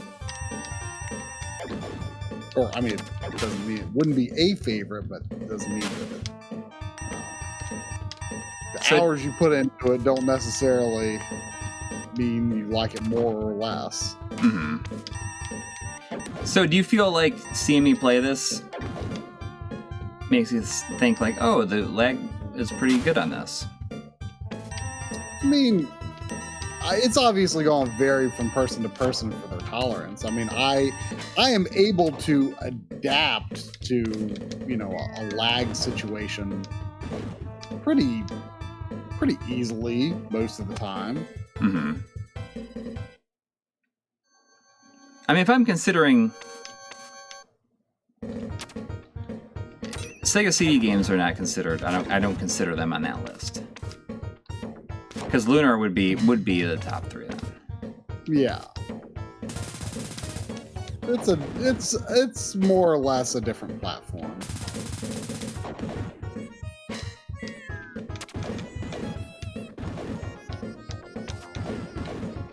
This level was real hard for me to learn. Yeah. This is like the third to last level, isn't it?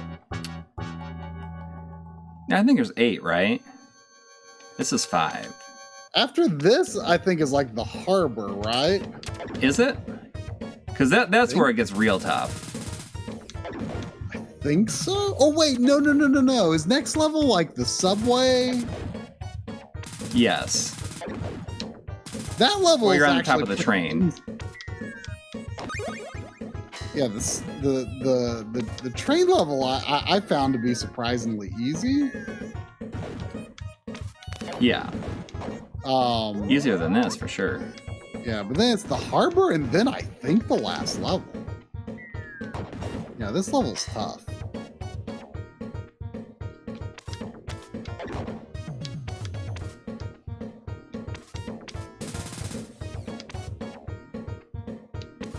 Ugh.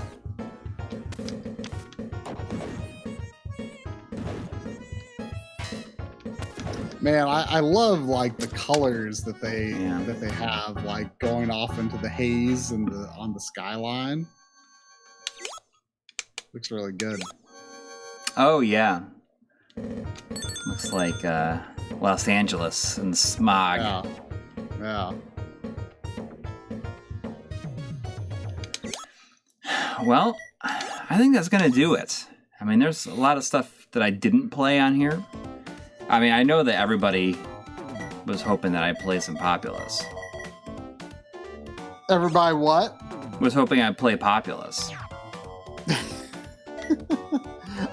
When you see all the games and you go through them like this, it looks like there's so many, but then when you see them like this, it doesn't seem like it's a ton.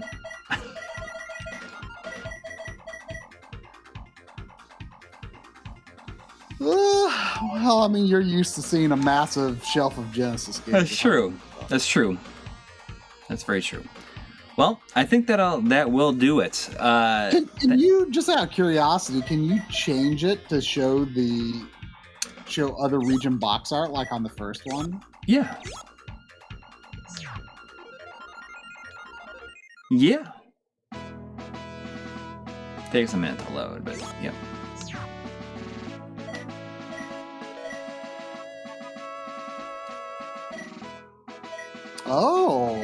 Oh man, that's a great background. Yeah. Oh, this is like way better than the US menu. What is this game? What is that game?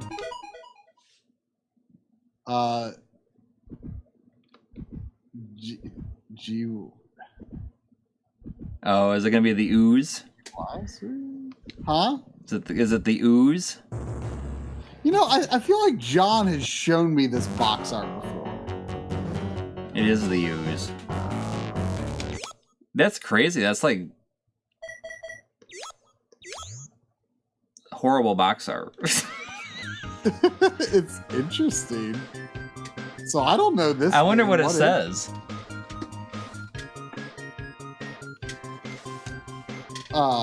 It says it's not for anyone over 18 or anyone under 18. I mean, I'm assuming.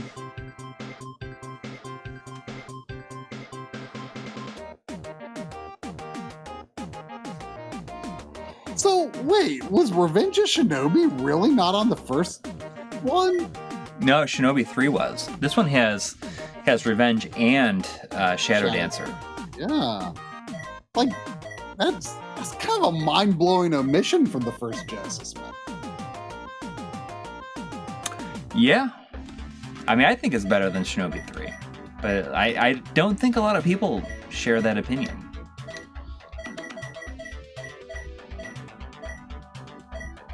Clay Fighter must not have had a Japanese release because it's just the US box art. Yeah, well, they do the same. Well, I mean, I see Earthworm Jim as well. Earthworm Jim 2. Oh, did I see Splatterhouse? Yeah, Splatterhouse 2 is on here. But not 3? Not 3. That's a bummer. Yeah. All right, anyway.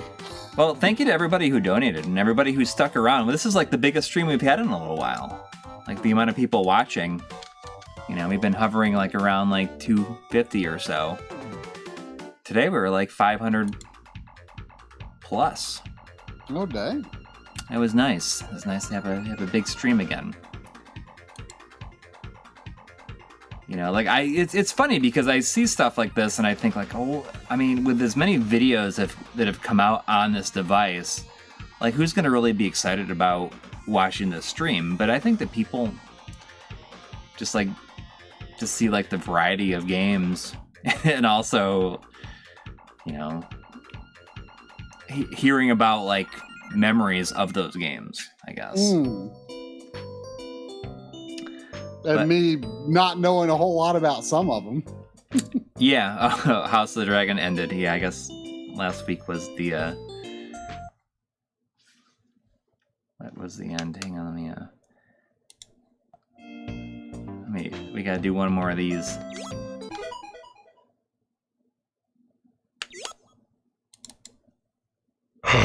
Fresh meat. I love it. Anyways, I hope everyone has a great week ahead of them, and we'll see you soon. I think I'm gonna put out that video that's like games we played, like the compilation of every single games we played since like 2017 or whatever. Yeah, the first, do that. like 5.5 hours long, maybe almost 6 hours, I think. Yeah, do that tomorrow because I gotta make a thumbnail still, but yeah, it's still gonna be. I'm not gonna get my video done this week, so okay. But it'll I'll definitely be moving along. But yeah, now would be a good time to put that out there. Okay. Sounds good. All right. Good night, everybody. See you next week. Good night.